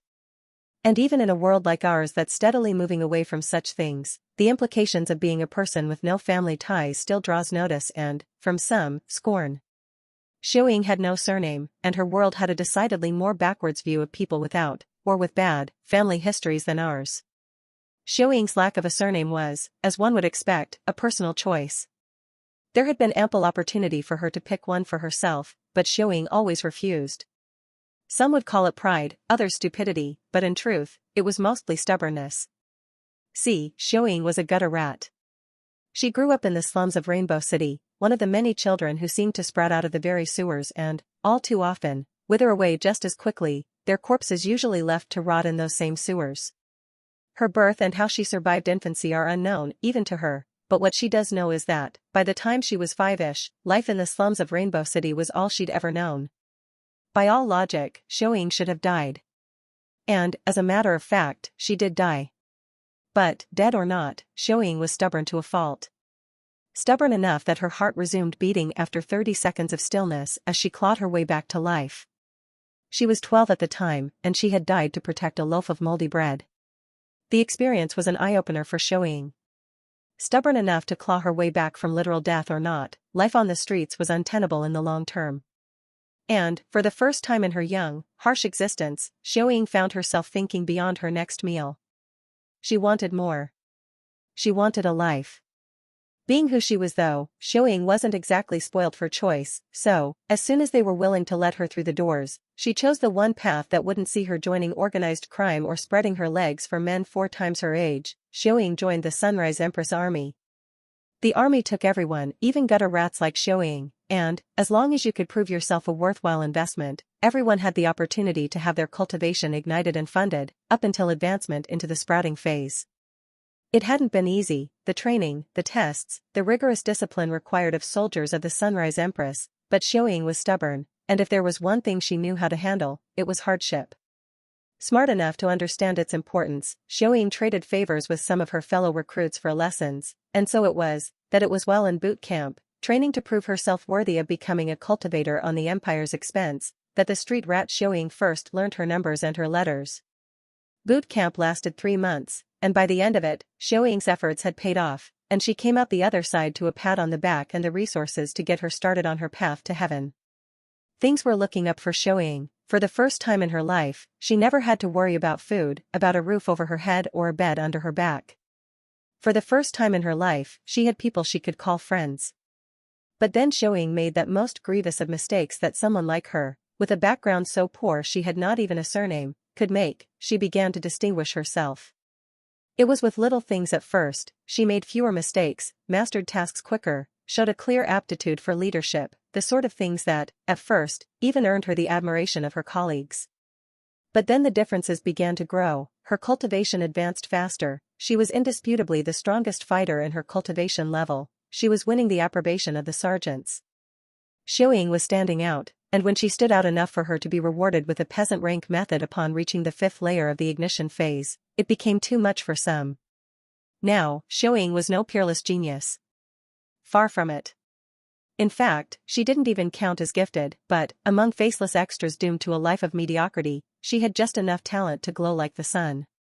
Xian was a big fish in a pretty small pond, and, as it turned out, some of the smaller fish didn't much appreciate some nameless gutter rat taking all that space. Because that's what it was really about in the end, her background. If Xian had been the daughter of some important person, even just one who was only important in the way that small-town politicians are, the same people who hated her would have instead sucked up to her, claiming her genius as a matter of course. But she wasn't the daughter of someone important. She wasn't the daughter of anybody. She was Xian the nameless. Xian the gutter rat. How dare she stand above her betters? In the way of these things, it started small. And in the way of these things, it didn't stay that way for long. Within months, what was snide comments behind her back and petty acts of sabotage became a literal dagger from the shadows. Being the incurably stubborn person she was, Xian would have stayed and fought, her sergeant knew she would have died, and hardly anyone would have cared. So, he had her reassigned to a regiment in a different city, and it was the first time in Xian's life that someone seriously advised her to pick a surname and make up a family history. Because even the name and history of a peasant family trumped the nothing of a gutter rat. Xian refused. She would not curate herself to match the tastes of people who simply weren't worth it. Fuck them. Her experience with her first regiment left its impression on Xian. During her time in the slums, there had been no friendships, no trust, not with people who were likely to kill you for literal peanuts. She thought the army was different. Thought that she'd finally found a place where that secret desire for family she'd held for so long could finally be fulfilled. She'd been wrong. So she held back. Treated her colleagues with distrust so she could never be betrayed. She armored her heart. As one would expect, this attitude, paired with her talent and the background she refused to hide, did not endear Xian to her colleagues, who saw her as snobbish. Nothing as bad as with her first regiment, but it didn't need to be. For, while Xian had talent, she was still a nobody who had nobody, and nepotism has long legs. Upon advancement into the sprouting phase, at the point where her career in the military was supposed to truly begin, Xian found herself posted to go serve as vice commander in a nameless, little outpost out in the bloody Fang Mountains. She had been livid. She had worked her ass off to stand out, all in the hope that, when she entered the sprouting phase, she would be posted somewhere worthwhile. Somewhere she could build her career, and maybe, just maybe, earn real power. Instead, she was being sent out to a place where careers went to die. She'd hated it. A part of her still did. But, she could never imagine changing it even if she could. Because, it was at that nameless, little outpost out in the bloody Fang Mountains that she found the family she'd craved for so long. Commander Yen, or, Old Man Yen, as the people of Silver Springs called him, was two things, old and nice. A 95-years-old beast-rank cultivator who never advanced past the third layer of the sprouting phase, Xian was his undisputed superior in cultivation when she showed up there, and like inferior people had always been towards her, she expected him to be antagonistic. He wasn't. In fact, he was so welcoming of the young, standoffish cultivator, that she began to feel like the villain. For the first time in Xian's life, she came to appreciate how exhausting it could be to be discourteous to someone who was nothing but perfectly nice in return, and, powerless in the face of Commander Yan's divine rank niceness, she thawed. Those years were the best of Xian's life, and her biggest regret was that she never worked up the courage to call the old man father. Not until he was on his deathbed. 5 good years she had with him, and, though she was still unsatisfied with the posting, Xian took pride in knowing that she would be protecting the people that her father in all but blood has loved. Then Xian came. Unpleasant, self-centered, scum. None of those words carried the weight needed to quantify just how obnoxious the individual was. He was the worst of the worst kind of people that Xian had despised so much, and, to top it off, he was weak. Born into such wealth. All the resources he could ever need or want at his disposal, and yet at 28 he was still stuck in the weaving phase. How unsightly. Of course, a man like him, his ego hadn't been able to take it. But, when he'd made the mistake of trying to lord his authority as commander over her, threatening to have her fired for insubordination if she disobeyed any of his commands, she'd told him quite candidly that if he did that, then there wasn't really anything stopping her from beating him to death. Sure, she'd said, if I did that my life would be over, since your family couldn't allow the brutal and public murder of their son to go unpunished. But, here's the thing though, you'd still be dead. So, I guess in the end the question is, do you want to ruin my life badly enough to sacrifice yours? The fear in his eyes in that moment is a memory that she was sure would give her pleasure to her dying day. While she was safe from Xian, however, others were not, and there wasn't a whole lot that she could do about it. It rankled. But she grit her teeth, bore it, and focused on the things she could do something about. And that was how it was, day after day, month after month, until, 2 years later, while she training in her private yard, Tao Jin came running up to her. Commander Shoying, everyone called her that because no one wanted to remember who actually held the position. You're not gonna fucking believe this, he said. And when he told her, she realized that he hadn't been exaggerating, she really didn't fucking believe him. Then, with the ease of practice, I opened the cultivation manual, focus on the words, and, after what is either a minute or a century, I become the sun. I open my eyes to a familiar ceiling, my body spread out on a sinfully soft bed that I've come to cherish deeply in the short time that I've been here. My mind is clear, my body brimming with energy. Not just any kind of energy though, heat. It's like there's a candle in my chest, no, not a candle, a sun. This is no hellish summer heat though. No, it feels more like basking under the rays of the sunrise after a chilly night. It feels pleasant, life-giving. I draw in a deep breath, the sun flaring within my chest, and, for a moment, a crystal-clear image forms in my mind. The emperor walked through the frozen wasteland, crown of solar fire and gold adorning his brow. Where he walked, the frozen earth melted, plants sprouting from the soft, dark dirt, reaching for him and seeking his life-giving warmth. I release the breath in surprise, and the image fades, the sun within me cooling with the shocked exhale. Well, that was weird. I thought I needed the Path of the Sun Emperor manual to see those visions. Do I not need the manual anymore? Is it because I've learned the method? Or, is it because I've learned it but haven't mastered it? Because I know enough about cultivation to know that mastery of a cultivation method is what advances you to the sprouting phase. I also know enough to know that, the higher in rank a cultivation method is, the more powerful, yes, but also the more layered it is. What exactly these layers are, I don't know. The Beginner's Guide to Cultivation I'm still making my way through didn't say, but I suspect that it has something to do with this vision. Feeling experimental, I close my eyes and focus on the sun within me, feeling its warmth.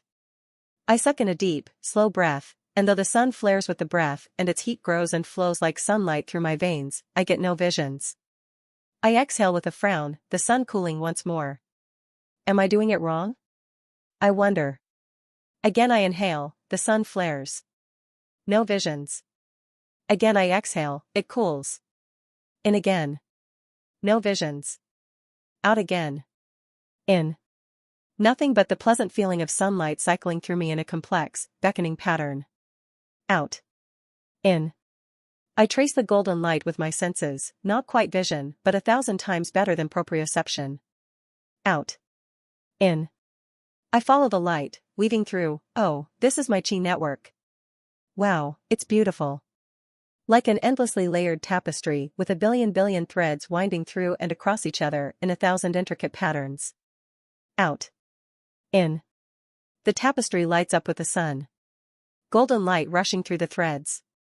Lighting this beautiful, inner world. Out. Young master, Mengi says shaking me. I open my eyes to her face. Mengi always looks calm, without so much as a strand of hair out of place, not even the first time we met, when she'd gone from, to finding out that I wasn't Xian Qigong, had she been anything but calm and collected. This is exactly why, when I open my eyes to see Mengi sweaty, panting, pale, and eyes a little too wide, it blares in my mind like a klaxon. Are you okay? What's wrong? Did something happen? I ask, mind conjuring up vague and vaguely horrifying explanations for her present state. I'm fine, she says, forcing her breathing back under control. But, perhaps in the future, you should refrain from cultivating a noble rank method in your bedroom. If it had been one of the mortal servants who walked in, we might have a real problem on our hands. My eyes widen. Oh, crap. I'm so sorry, I say. I didn't think. It's okay, she cuts me off gently, a hand rising to settle on my shoulder consolingly. You're new to this. Mistakes are to be expected. I frown. You're right, but, even so, it is the duty of those with power to wield it responsibly. I guess I just have to get used to the reality that I have power now. Real power too. Like, literally kill someone with my presence power. I swallow. That's not unsettling at all. Nope. Not even a little bit. Mengi is giving me one of those looks she gives me every now and again, when I do certain things. I have a strong suspicion why, but I ask nevertheless, what? She shakes her head. No one is ever going to believe your Xian Qigong, she says. I frown again, in confusion this time. Well, yeah, but isn't that why we came up with the whole celestial plum plan? I ask. She nods. Yes, I know, I simply meant. She takes a moment to find the right words, and then those brown eyes of hers hit me with emotion that damn near steals my breath away. I'm glad that you're nothing like him. Our gazes lock for what feels like forever, then I smile. Me too, I say. And since we're on the subject of things we're glad for, I'm glad I met you. I fail to hold back a grimace. This whole thing would be a lot harder without you helping. Regardless of whether or not her actions are motivated by self-interest, that does not change. It is my honor and my privilege, young Master Xian, Meng Yi says, head dipping in a small bow. Idly, I wonder how much of her bowing and deference is done out of genuine respect towards me, and how much of it is simply keeping up appearances. Feeling the curiosity to test it out, and also because this is something I would like to have, I say, can I ask you for a favor? Of course, young master, she says. When we're alone, can you call me by my real name? I ask. I don't think that would be the best idea, young master, Meng Yi cuts in.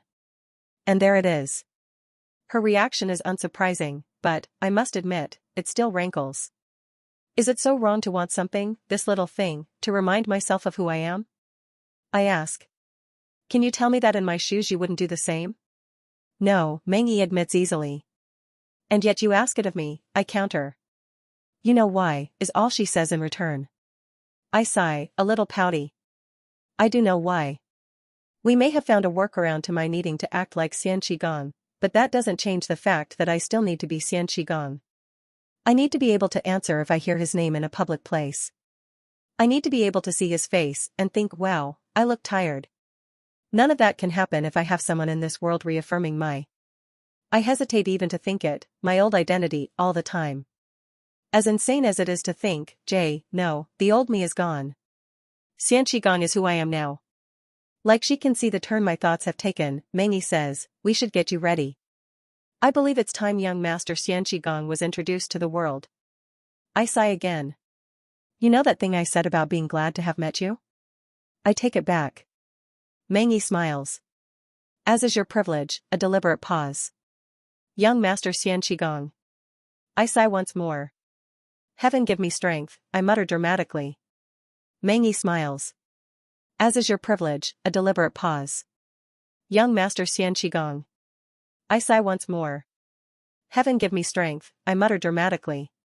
Meng Yi titters, and I roll my eyes at her, then roll out of bed with a grace and fluidity that shocks me. Whoa, I say. I bounce on the balls of my feet, rolling my shoulders. Curiously, I get down on the floor and do a push-up, 1, 2, 3. I think I could literally fall asleep like this. I pull my right arm off the floor and fold it at my back, my body not even needing to adjust its weight distribution. With raw strength alone, my body is posed in a position that requires 2 arms. I do a push-up like this, 1, 2, 3, still no strain. Deciding to see how far I can take this, I lift my legs off the ground, suspended perfectly straight in the air with a single arm. I dip into 3 more push-ups, nothing. It's like I weigh nothing. Pushing with my fingers, I lift my left palm off the ground, suspending my weight on my fingertips. Still nothing. I lift my thumb.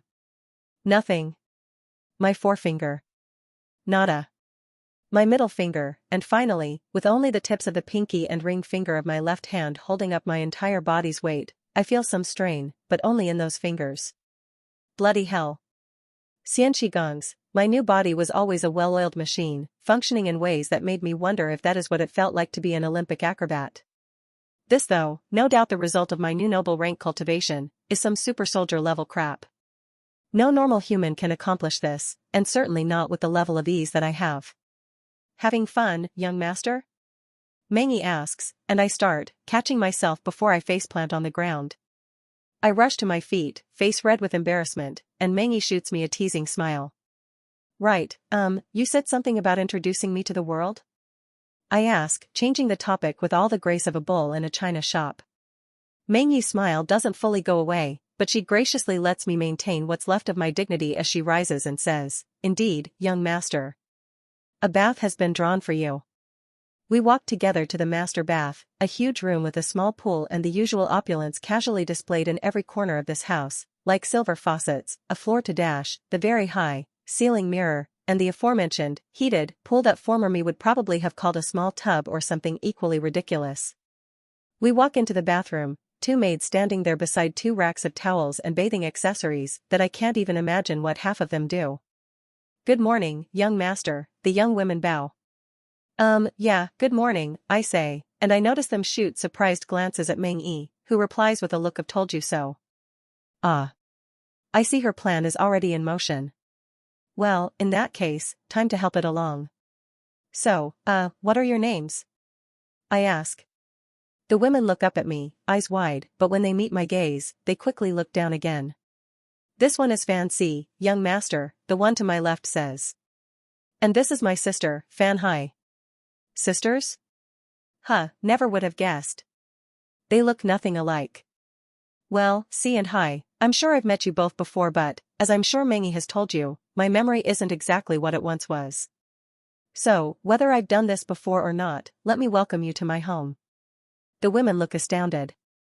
Thank you, young Master Xian, you honor us," Si, the spokesperson for the pair, and likely the older of the sisters, says.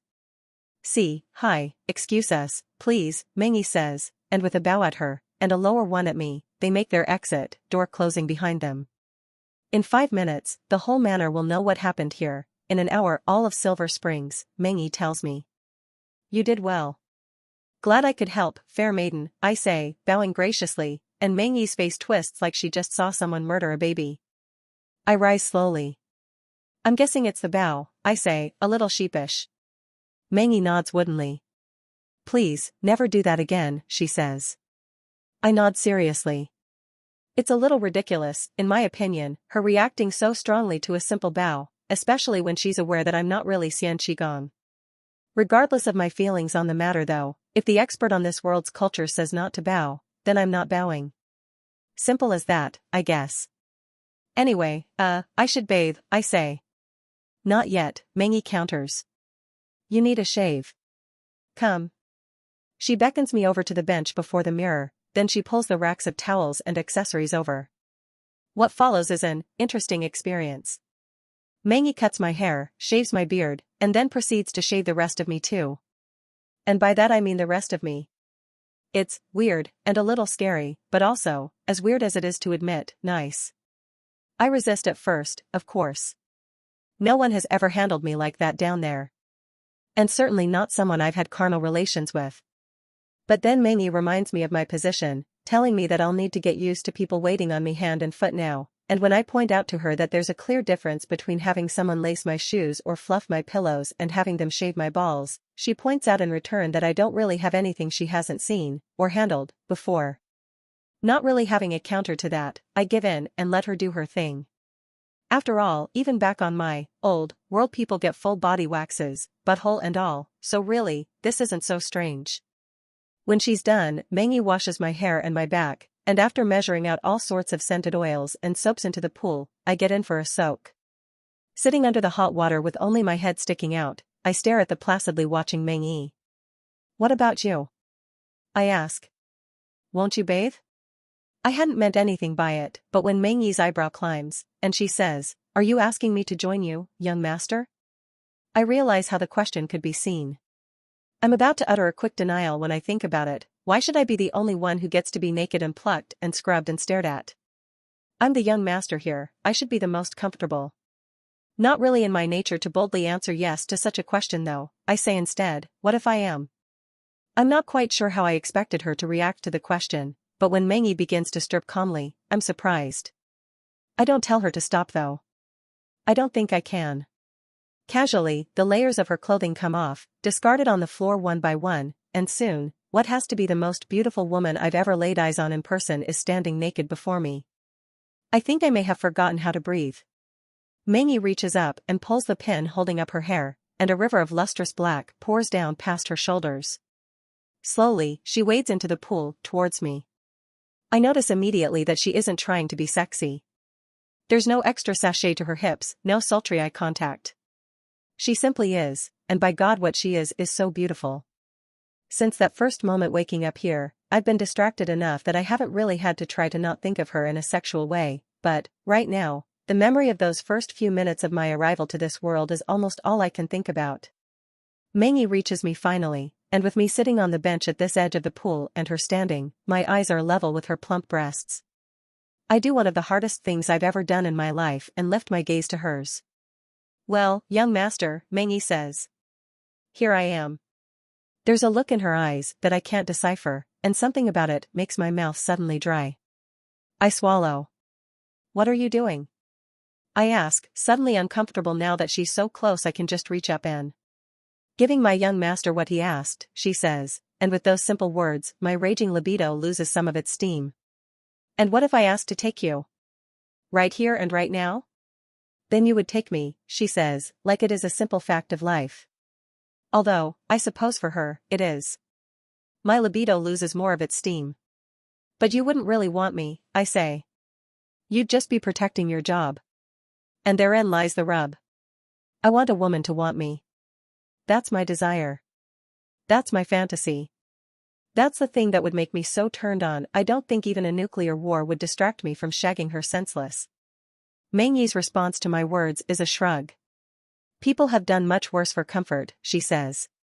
"Yeah, I agree. But they shouldn't have to." And to that she has no ready reply. "What if I gave you money?" I ask. "Enough that you didn't need this job anymore. You could quit and go do whatever you wanted with your life. God knows you've earned it after putting up with him all this time." Mangi blinks, completely caught off guard by the offer. After a moment, she recovers and asks with a teasing smile, "And who would manage your estate if I quit?" "I hadn't actually considered that." "I'm sure I can find someone to take your place," I say after a moment. "And the cycle continues," Mangi points out. "I guess it does." I sigh and look at the naked, beautiful young woman ready and waiting to be taken by me. I could probably do it, regardless of my hang-ups. But what then? What do I do after, when I wonder every time I look at her what she really thinks about me, regardless of whatever she said in the moment? After all, by all evidence, this woman was sexually involved with him, and I can't imagine she liked him a whole lot.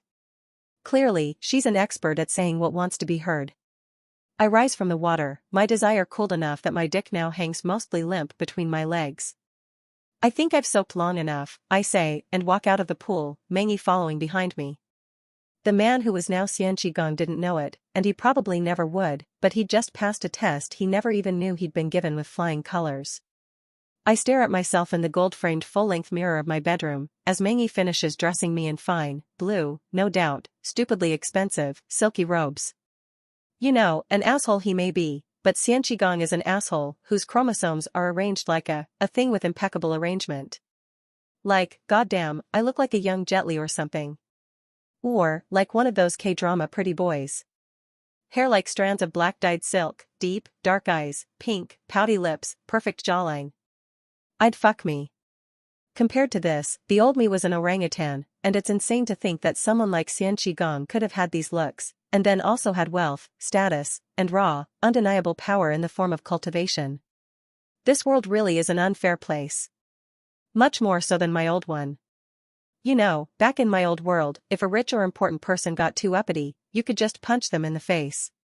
Or, convince a lot of other people they've oppressed to rise up and take them down, if they have like soldiers, or something, I say, and Mangi pauses in her final arrangements of my ridiculously long hair to pay attention to me.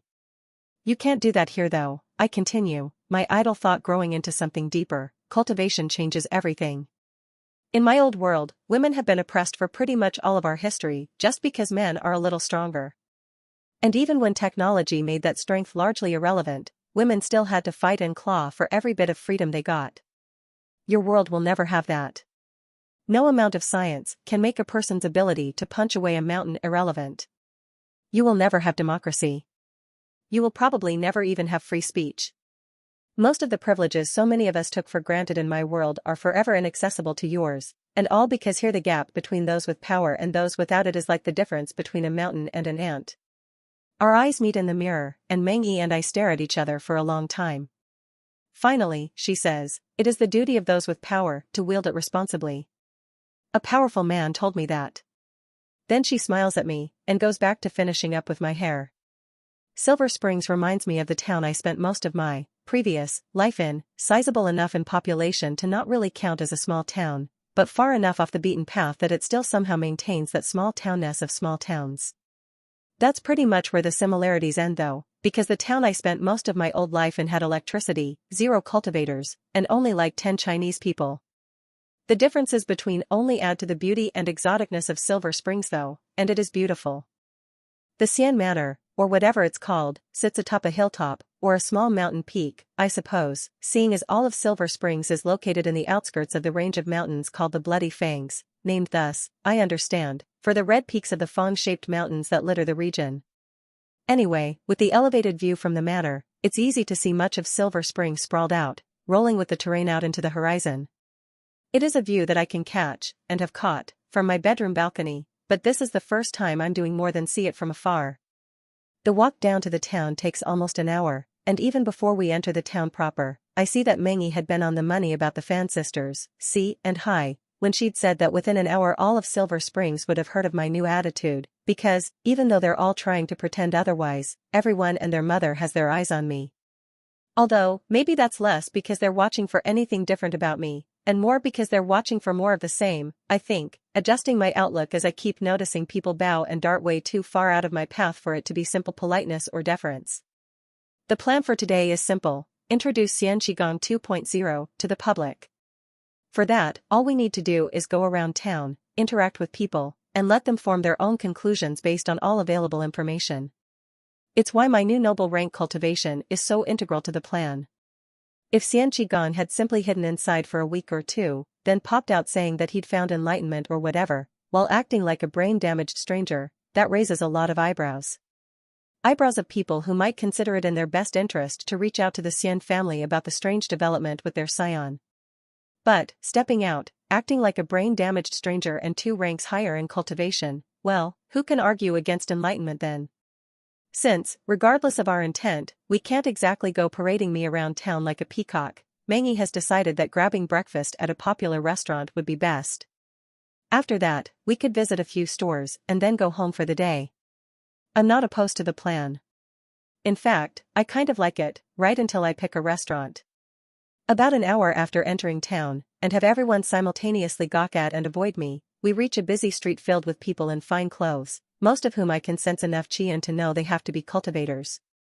The street has many fancy shops in it, and when I point at a big, busy restaurant, suggesting that we go there, Mengi gives me a complicated but meaningful look. I think a different establishment will be more partial to young master's presence, she says, telling me everything I need to know.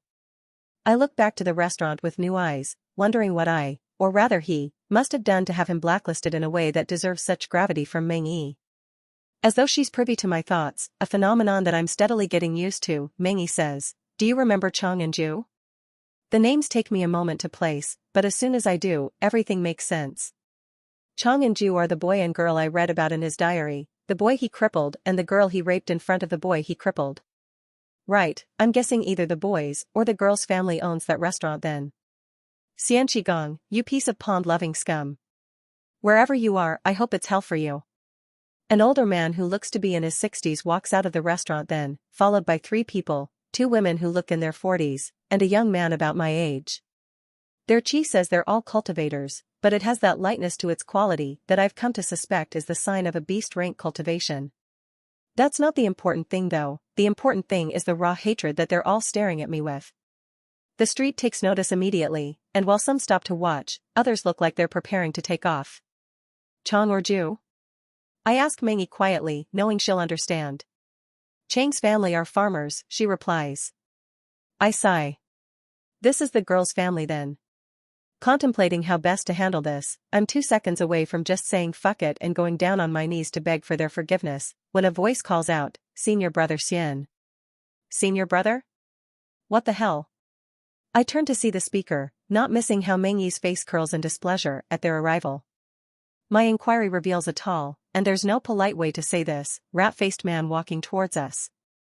He heads a pack of 3, the 2 other men tagging behind him, one short and round in the middle, the other much too tall and much too thin. All 3 men are cultivators, but their chi signatures as incredibly weak, weaker even than Mengi's. These men are in the ignition phase, and I don't think any of them are even past the second layer of it. As the men reach us, I feel my lips curling in distaste. Not because they smell, or anything like that, but because, despite not knowing these men from Adam, I can already see them for what they are, they're parasites. The kind that attach themselves to men like Xian, so they can feed off the scraps of his ego. The leader of the group speaks first, mouth stretched into a too-wide smile. "Ah, senior brother. How amazing. We heard about your good fortune, but you were already in closed-door cultivation before we could. What's your name?" I cut him off. The man pauses, and he and his companion share a glance. His smile returns after a moment. "Ah, senior brother, I know your enlightenment left its mark, but to not even remember the name of your junior. I don't have the energy for this. How long have they kissed my ass?" I ask Meng Yi. "From the very beginning," she says, looking at the men like there's something gross she stepped in. And while it helps me make up my mind, it's the look that the trio, but their spokesperson especially, shoots back at her that really does it. I don't even want to know what's going through his mind right now. "And what's his name?" I ask Meng Yi. "Luli, young master." I run the name through my mind. Just like I thought, I've never heard it before. Luli begins to speak, but I talk over him. "You know there's no mention of you in my journal?" He blinks, confused. "Good." A confused Lu is a silent Lu. "There are over 200 entries in there, and you followed me around for years, yet your name doesn't come up even once," I say. "Why do you think that is?" "As senior brother Xian, I don't understand," he says. "I don't like you," I say slowly, like he's an idiot. "You have a, what's the word?" "Rat's face," Meng Yi helpfully supplies. The three men and I stare at her. "Not really what I was thinking of, but she's right," I say, "you do have a rat's face." "Well, it's official, I don't like your rat face." "Sod off." Luli splutters. But, senior brother. You can't. Are you telling young Master Xian what he can and can't do?" Meng Yi asks with dangerous calm. You know, if I didn't know any better, I'd say she's enjoying this. Feeding off her energy, I put a little bit of danger in my tone and say, "Really?" He shouldn't. I don't think I like that. Luli looks between the both of us, eyes wide, his bookends behind him looking like they're considering backing away very slowly. "Senior brother, this isn't," Luli tries again. "It's her." He points at Meng Yi. "This bitch is the one taking advantage of you. She's poisoning your mind against us." Having found someone to shield himself with, Luli seems to find his bravery. "This whore is aiming above her station, senior brother, you need to teach this bitch her place." I don't know what causes it." "No, that's untrue, I do know what causes it. I just don't know how, nor do I intend for it to happen." Hearing Luli talk, I feel a strong desire for him to shut up, and from deep within my mind, I hear it. It sounds like a staticky transmission from a radio submerged underwater. WEIGHTOFTHEEMPERORSWILL. The sun within my chest flares, and, like gravity suddenly quintuples, Luli and his nameless bookends slam to their hands and knees on the cobbled street. Shock ripples across the street. I had the interest of our impromptu audience before, but now, I have their undivided attention. Luli looks up at me from the ground, body trembling and face white as a sheet. I'm not much better. What the hell just happened? Meng Yi takes my hand. "Come, young master," she says, leading me away. "Breakfast awaits." The crowd watches us leave, stepping aside long before, and much farther than, they need to. I look back and see Luli and the other two still on the ground, pale and shaking, then I look to Ju's family at their restaurant. My eyes meets the old man's. He looks away. I squeeze Meng Yi's hand in mine, and I can't quantify my relief and gratitude when she squeezes back. It takes a while for Meng Yi to pick a restaurant for us to eat, and I don't know if it's because she likes this place, thinks I'll like this place, knows he liked this place, or, and this is probably way more likely than I'm comfortable with, if it just took this long for us to reach a place where the owners won't kick us out. Or poison us. At this point, I don't think I want to know. The restaurant is nice enough, busy too, especially for this hour of the day. It is single-story affair, with an open floor plan that leaves everyone an open view of everyone else. This is one of those restaurants that if someone who knows you steps in, they're likely to spot you from the door regardless of where you're sitting. Conversely, it is also the kind of restaurant where everyone who knows you can spot you from wherever they're sitting the moment you walk through the doors, and a lot of people know Xian Qigong. The establishment goes silent as Meng Yi and I step in, all eyes moving to us. Expressions change.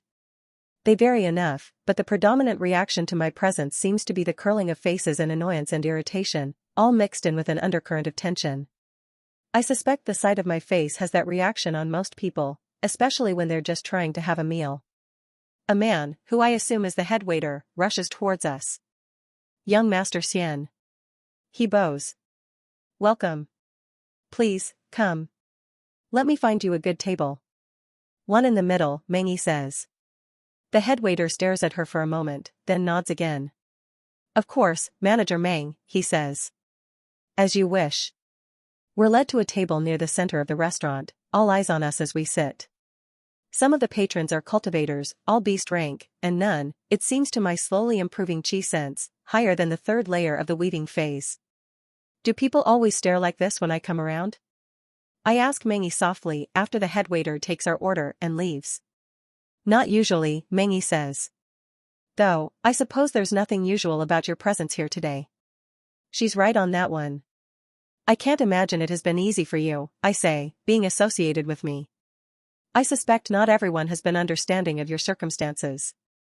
Meng Yi gives me another one of her piercing looks, then graces me with a small smile. The people who matter understand, she says. Besides, it's not all bad, there are some perks to being associated with one of, if not the richest man in town. I suppose, I allow. Wealth does have its privileges. That it does, Meng Yi agrees. It's like my father said, few things can shut people up like gold to the face. Yeah, because it knocks out all their teeth, I say. Meng Yi titters, and it's like the little sound is a dinner bell in a chicken farm, as damn near everyone's attention returns to us. I literally feel their eyes on my skin. What fun. You think it's my cultivation that's got them so interested, or the stories of my enlightenment? I ask. Definitely the latter, Meng Yi replies. No one here is high enough in rank or layers for their chi sense to have the sensitivity to pick up such things. Ah, so that's why it's been so easy for me to pick out cultivation ranks and levels, despite not having any practice, I say. The higher the rank, the better the everything. Indeed, Meng Yi says. The difference between you and a beast rank is a value of 125. There is no metric by which they are your equal. What will push a beast rank to the brink of death will be a mild strain for you. There is no comparison. Damn. Having it put into words like that does make clear the sheer gap between me and these people. That explains all the interest and the tenseness. The thought of someone like Xian Qigong having such power honestly scares the dickens out of me. With some effort, I shake away the thought. With a noble rank cultivation being so game-changing, I can only imagine what divine rank must be like, I say. They say the gap between divine rank and noble rank is like the gap between noble rank and beast rank, Meng Yi says. I roll my eyes. Of course they say that, divine rank is for the elite of the elites, they have to say things like, I trail off, actually thinking about it. Actually, I think it might be true. It's simple mathematics, the greater the value being multiplied, the greater the effect of the multiplication. Like, for example, if you double a bucket of water, it doesn't make much of a difference, but if you double a river. You flood a valley, Meng Yi finishes, eyes wide and bright. I never thought of it that way before. I shrug. That's understandable, I have an outside perspective, I say. Meng Yi smiles. I must say, enlightenment looks good on you, young master. Thanks, I say, grinning back. A waiter arrives then, not with our order, but with beverages to tide us over till our food is ready. Ginseng tea for you, Manager Meng, he says, setting her teacup and pot down. And golden dew mint tea for the young master Xian, he says, setting mine. Meng Yi immediately pours me a cup of the golden liquid. The golden liquid, from which I sense beast rank chi. The tea has chi, I say, no doubt needlessly, seeing as Meng Yi had ordered it for me and so must know that already. She nods. It's the golden dew mint in it, she informs me. It's a beast rank plant. Ah. Taking the cup, I inhale the aroma. It smells like the first ray of sunlight on a dewy morning. Huh. Never knew that was a smell. I take a sip. Oh, wow. My eyes widen. That's delicious. You need to try this. I'm still in the ignition phase, young master, Mengyi says. Beast rank tea might not be the best idea. Oh, right. Ignition phase means no cultivation method yet, and no cultivation method means no protection from the beast rank chi of the tea. There are cultivation resources I can use, but unfortunately, golden dew mint is not one of them, Mengyi adds. Well, I guess we'll just have to wait for you to taste it when you're in the weaving phase, I say. I shall look forward to that, young master. I take another sip of the tea. It does absolutely nothing for my cultivation, but I suspect that if it were higher ranked it would be great for my cultivation meth. Wait a minute. I focus on the cup of tea, and 1 to 500, beast rank. 501 to 800, peasant rank.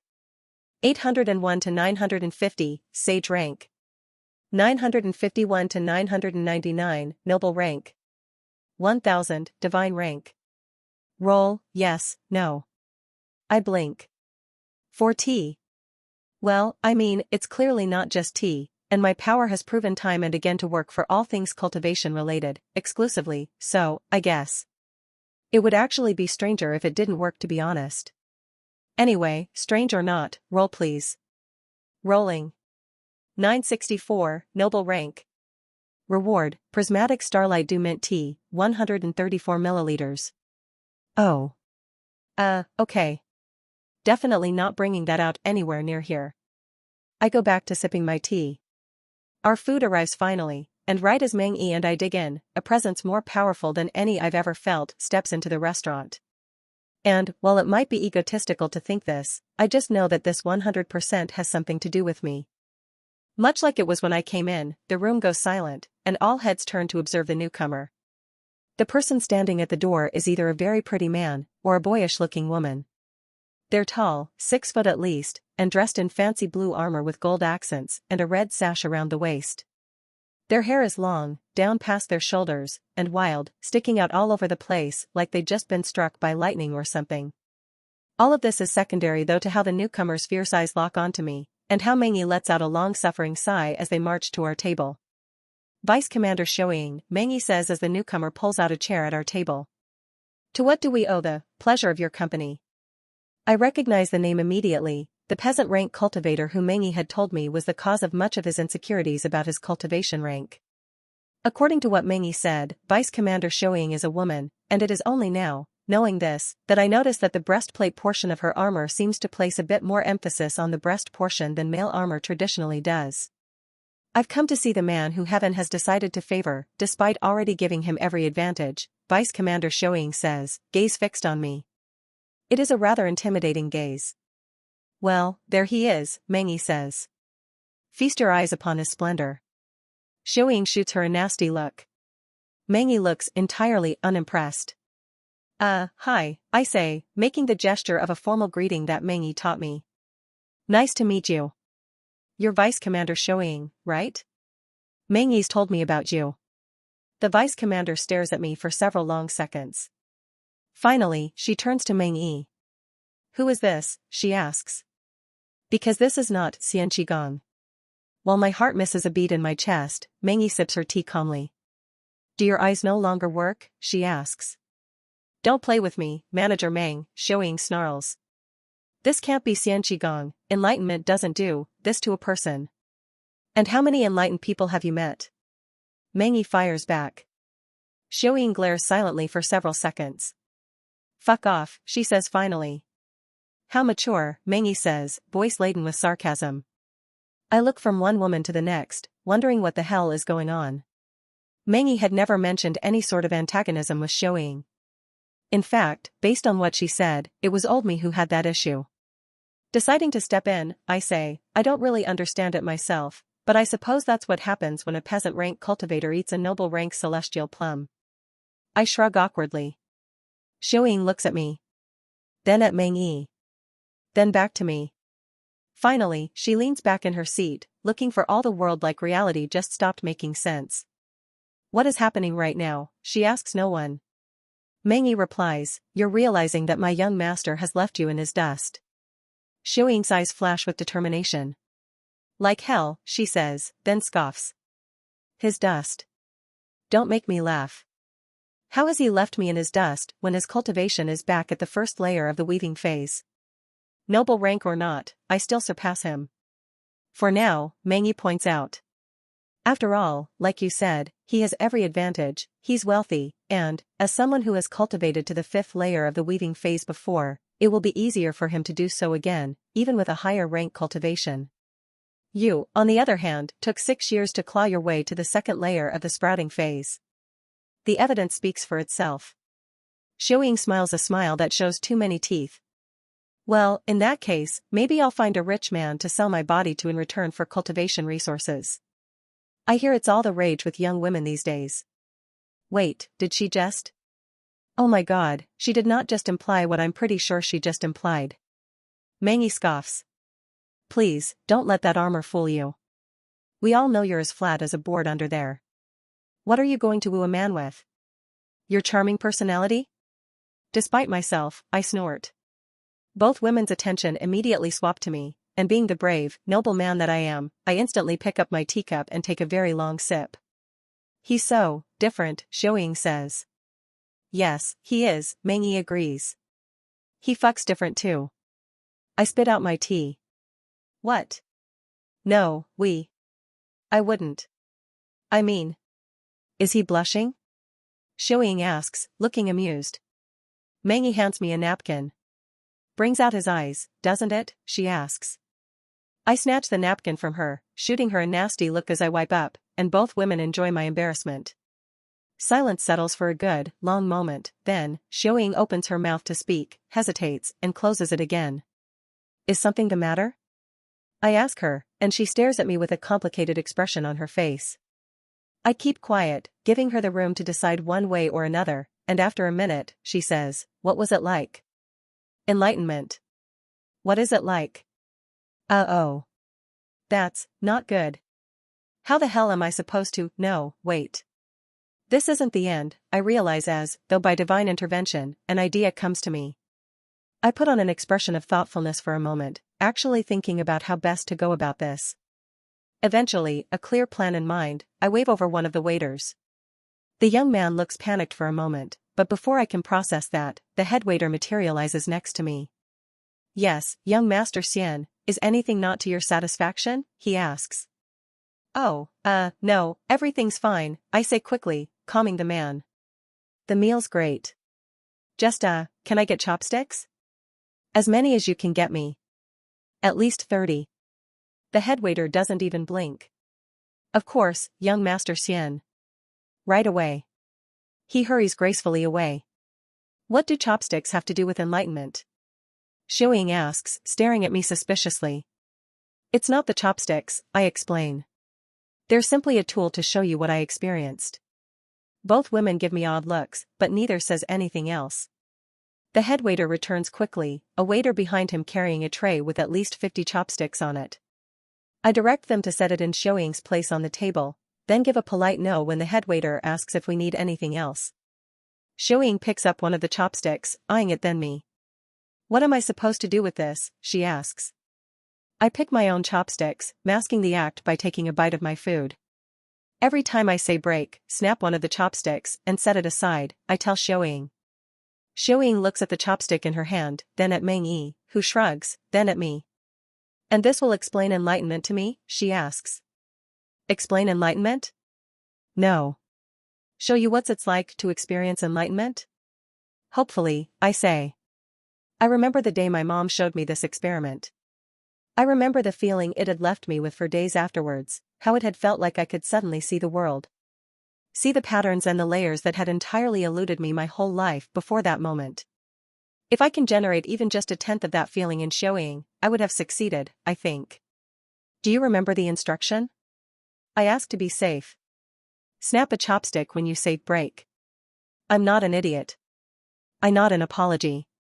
Okay then, break, I say, at the same time tapping my own chopsticks in hand against my bowl of food. It lets out a ting. Sound, loud enough to be heard by all at our table, but nowhere near enough to draw direct notice. Especially not in a restaurant. Xian obediently picks up a chopstick and snaps it in two. Break, I say again. Ting. my bowl sounds. And again Xian picks up a chopstick and snaps it. Break. A third time. Ting. Number 3. Xian looks a little irritated now, but right as she's about to say something, a look of realization comes upon her and her expression clears. With a small pleased smile, she picks up a chopstick and snaps it in two. Has she figured it out? I wonder. She might have. I assume she's not an idiot, after all, and, for all I know, this world has its own scientist who figured out, and popularized, the same things Pavlov did in mine. I can't stop now though, I'm in too deep. I can only go all the way and hope that she's thinking this is something else than what it is. I give Xian the break command about 7 more times, after which, I bite the bullet and, looking right at her, I tap the bowl silently, and watch in amazement as she still picks up a chopstick and snaps it in two. Got you, I crow mentally. I tap the bowl again, and again Xian picks up a chopstick and snaps it. Again and again, the pattern repeats. This entire time, Mengi has been watching, trying to figure out what I'm doing, and she must have now, because her eyes widen like dinner plates. Xian doesn't miss it. You figured it out, she asks, somewhat condescendingly, but not unkindly. Mengi looks at her. You think you see it, she says, her expression one of amazement. For the first time, Xian looks unsure. Of course I do, she says. And what am I showing you? I ask her. She looks at me. Something to do with the power of repetition. Likely along the lines of the teachings of General Maoyun, she says, confidence wavering when I simply look pensive at her words. I have no idea who General Maoyun is, but you're part right, this does teach the power of repetition, I say. It isn't the point though. What's the point then, she challenges. I think about that for a moment.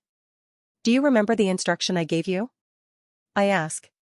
Xian lets out a short frustrated breath, then she says, break a chopstick when you tell me to.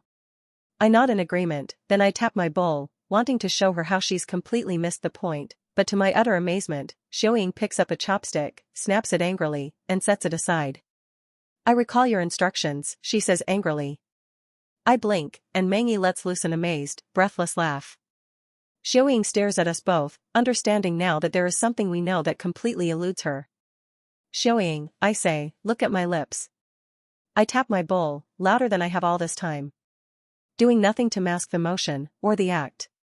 Xian looks frustrated and confused, trying to see just what, and she got it. Her reaction is a lot more than I expected. A simple "oh" of amazement would have been fine for me. Goosebumps would have been amazing. Xian takes it up to a whole other level. Her eyes go wide and round, and her face pales as she draws back in realization.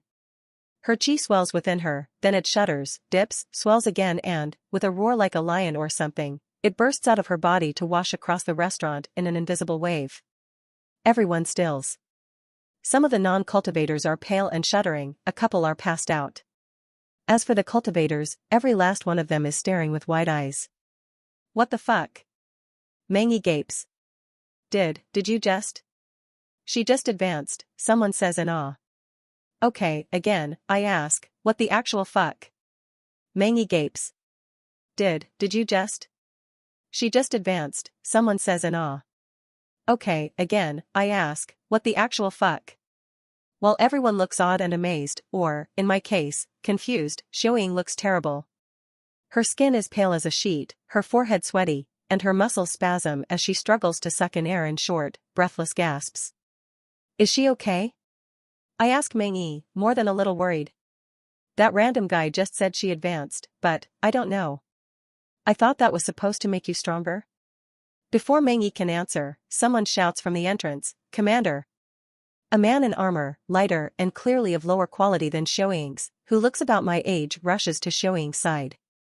Commander, are you? He begins to ask worriedly before the question peters out as he really observes the woman. He looks at Mengi and I, but mostly me, suspicion writ large on his features. How is this possible? He asks, then, what did you give her? I shrug. I didn't give her anything, I say. Just, helped her get a taste of enlightenment. It made her advance. I think. Xian is making strides at getting her body back under control, but she still doesn't look in good shape. Making a decision in the moment, I reach into a pocket sewn on the inside of my robes, summon one of the peasant rank chi pills from my reward space into my hand, and offer it to Xian. I'm filthy rich, my family literally makes chi pills, and until a few days ago, I was a peasant rank cultivator myself. Who on earth is going to find it at all weird that I have peasant rank chi pills to just give away? Well, who besides Meng Yi, who knows for a fact that I should have no chi pills at all, much less peasant rank ones? Like the dependable person I've come to know her to be though, she shows no signs of there being anything weird about me having the pill. In fact, the person who acts weird, or, I guess, weirdest, about the pill is the person I'm offering it to. Xiaoying looks at me like she can't quite figure out why I would just hand her a pill, and if it'll be safe to take it. It's obvious why this is happening, enlightenment or not, 2 years of Xian Qigong, the former has left its mark. It'll take time for people to acclimate to the idea of all my actions not being motivated by egomania and, often petty, cruelty. In light of that, I say, if it makes you feel better, you can pay me back for it. It's a shot in the dark, but it works, because Xiaoying reaches out a shaking hand to take the pill, and puts it in her mouth. Her color improves instantly, and her shaking slowly subsides as her breathing calms. You know, this actually reminds me of what I went through the first time I tried to cultivate the path of the Sun Emperor method. Is that what's happening here? Was Xiaoying's cultivation overwhelmed somehow? Commander, are you? Xiaoying's subordinate begins to ask, but Xiaoying gently cuts him off. I'm fine, Jean, she says, then she takes one last deep breath and rises. Everyone, she announces to the staring restaurant, sorry for disturbing your meals. Let me make it up to you by covering your bills. Headwaiter Wuhan, please add any damages and what you feel is proper payment for the trouble.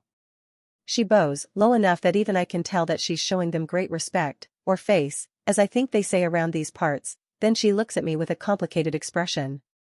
She bows to me, lower than she had to everyone else. Thank you for your hospitality. Young Master Xian, but I must excuse myself now, I need my rest. Enjoy your meal. With those words, she turns around, and, followed by the utterly confused Jean, marches out of the restaurant. Everyone's eyes are on Xiaoying as she leaves, and when she does, their gazes turn to me, weighing, assessing, wanting. Meng Etsks. What an ungrateful woman, she says. She should be kowtowing before you and swearing to serve you for 100 years. Is it really that big a deal? I ask, still noticing the eyes that many of the restaurant's patrons look at me with. Meng Yi gives me a serious look. You just saved her 10 years or more on her cultivation, young Master Xian. It is a very big deal. I see. There are lots of questions I want to ask her about what just happened and what it could mean for me. But, not only is this not the place for those sorts of questions, I'm also starting to get very uncomfortable with all the staring. Can we leave? I ask Meng Yi. The observant woman looks around at the eyes on us, our observers not even making a polite attempt to be subtle, then she nods. Too bad, I was planning to leave the vice commander with a hefty bill, since she so kindly offered to pay, she says regretfully. She rises, and I follow her lead.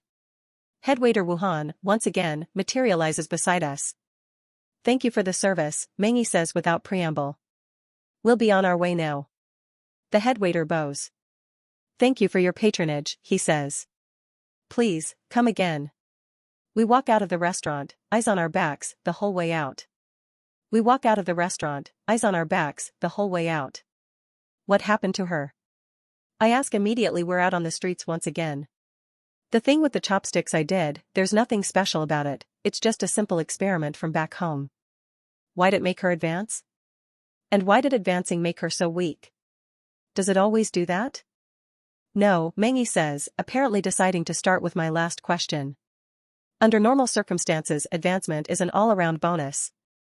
My advancement into the mere 4th layer of the ignition phase left me going 3 days before I needed sleep. Then why did hers almost knock her out? Because it was a forced advancement, Meng Yi explains. It happens when a cultivator experiences great shock or stress, or a moment of enlightenment. I finish for her as realization sets in. Indeed, young master. It's vanishingly rare, but it happens, the shock of losing a loved one, the stress of a difficult battle, moments of great emotion, sometimes, they push us up to the next layer. Many cultivators have thrown their lives away taking on opponents they couldn't match in the hopes of pushing through a bottleneck in their cultivation. I digest that for a moment. And this forced advancement, it takes a lot out of the cultivator? Meng Yi nods. Cultivation needs time. The vice commander only just stepped into the second layer of the sprouting phase a year ago, and it took her 6 years to make that climb. So, even assuming that the time needed for each layer stays the same, which it doesn't, Meng Yi interjects. Figured, I say, then continue. Then that means that I basically condensed at least 5 years of cultivation into the length of one conversation. And what a conversation it was, Meng Yi says, looking like she has chills simply from thinking about it. It's nothing impressive, I say. Honestly, I'm surprised Xian reacted that strongly to it. Meng Yi gives me a long, piercing look. You really do not see how amazing that was, do you? She asks in a tone that tells me it's rhetorical. You took her mind and molded it, warped it to your desires, with nothing but a few words and some chopsticks. That is power many will kill to have. I stare at her, only now realizing how much of an effect my little display had on her. It really was nothing special. I shrug awkwardly.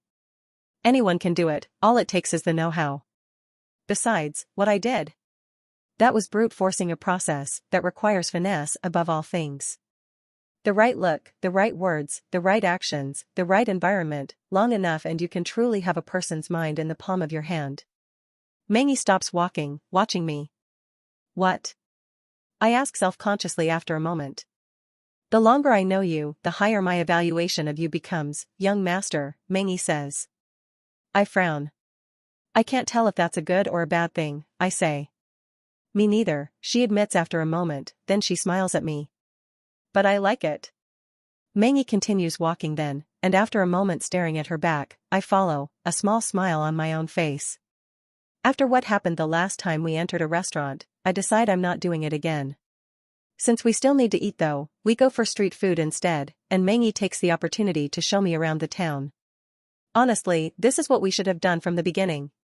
After being cooped up indoors over the last few days, the opportunity to walk around, with the sun on my skin and the wind on my face, it's glorious. Throw in the bonus of getting to experience a new town, with its unfamiliar culture and cuisine, and I'm certainly enjoying myself. I don't know how long we walk around town, but by the time we're interrupted, the sun has moved directly above us and passed to the other side, lengthening our shadows in the opposite direction. The person who interrupts us is an official-looking man wearing an official-looking hat. Not official in the manner of police or military, but in that of Alfred Pennyworth, or Meng Yi, now that I think about it. That is to say that this man looks like the aide, or manager, or butler, or whatever you want to call it, of someone important. The man bows low. Manager Meng Yi. Young Master Xian. This aide Dai Guantang greets you. Meng Yi bows back, and I have to resist the instinctive urge to ape her actions. Even I know better than to bow to an aide, regardless of how much I may think this whole who to bow to and how low to bow thing is kinda silly. Aide Dai Guantang, this manager Meng Yi greets you too, Meng Yi says. Although, I take it this meeting is not happenstance? It is not, Aide Dai says. Magistrate Qian Zedong requests the presence of your young master. Meng Yi nods in acknowledgement, then she turns and bows to me. Young master, the magistrate requests your presence. Shall we attend, she asks. I blink at the both of them. So, even though I'm literally standing right here, Aide Dai has to address Meng Yi, and Meng Yi has to pretend I didn't hear everything Aide Dai just said? You know where I'm from, it's considered rude to ignore a person's presence. Besides, what exactly is the idea, that Aide Dai lacks the social standing to address me directly? That I'm too important to communicate with a lowly servant? But then what about Meng Yi? I address her all the time. Is that not okay? I feel like she would have mentioned it if it wasn't. Besides, if I can't address her, then how the hell am I supposed to get anything done? Pulling myself out of that rabbit hole, I say, yes. It's fine. Meng Yi turns to Aide Dai. Please, inform Magistrate Qian Zedong that we will be there in 3 hours. Aide Dai bows again, which Meng Yi returns, then he walks away, disappearing in a bend down the street. Why 3 hours? I ask Meng Yi. She looks like she wants to sigh. Because if you're meeting the magistrate, then there are some things you must know. Come. And with that, she drags me to a restaurant that offers private dining rooms, and we sit in one and talk for the next hour. It is said that actions have consequences, unintended or otherwise, and that, whether we want to or not, we have to deal with them. I've never had a problem with that saying until today. When Aid Dai had said that the magistrate wanted to see me, I hadn't been surprised.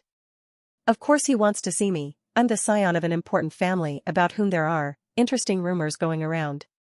It is exactly because of important people like these who might take an interest in me for any number of reasons that I was readily on board with Meng Yi's enlightenment plan. If everyone expects me to be different from as I was, then I can just go ahead and be all the way different, instead of trying to pretend to be someone who leaves a bad taste in my mouth.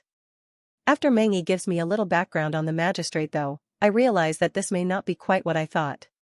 See, of the hundreds, if not thousands, of cultivators in Silver Springs, Magistrate Qin Zedong is the only one who stands above the formation realm. While a Qi realm cultivator however, as well as indisputably the most powerful person in town, he is also a beast-ranked cultivator nearing the end of his life who has never advanced a single time in the 70 years he's been Magistrate of Silver Springs. Apparently, despite the amazing power of cultivation, and cultivators calling non-cultivators mortals, we still age. Life expectancy increases along with the realm of one's cultivation, of course, but none of us are truly immortal. Formation realms for example, live around 100 to 150 years. Qi realms about 300 to 500. And domain realms 800 to 1200. There are factors that affect this though, like the speed of one's cultivation. For instance, did a cultivator break through into Qi realm as a 31-years-old formation realm, or did they did so as a 95-year-old?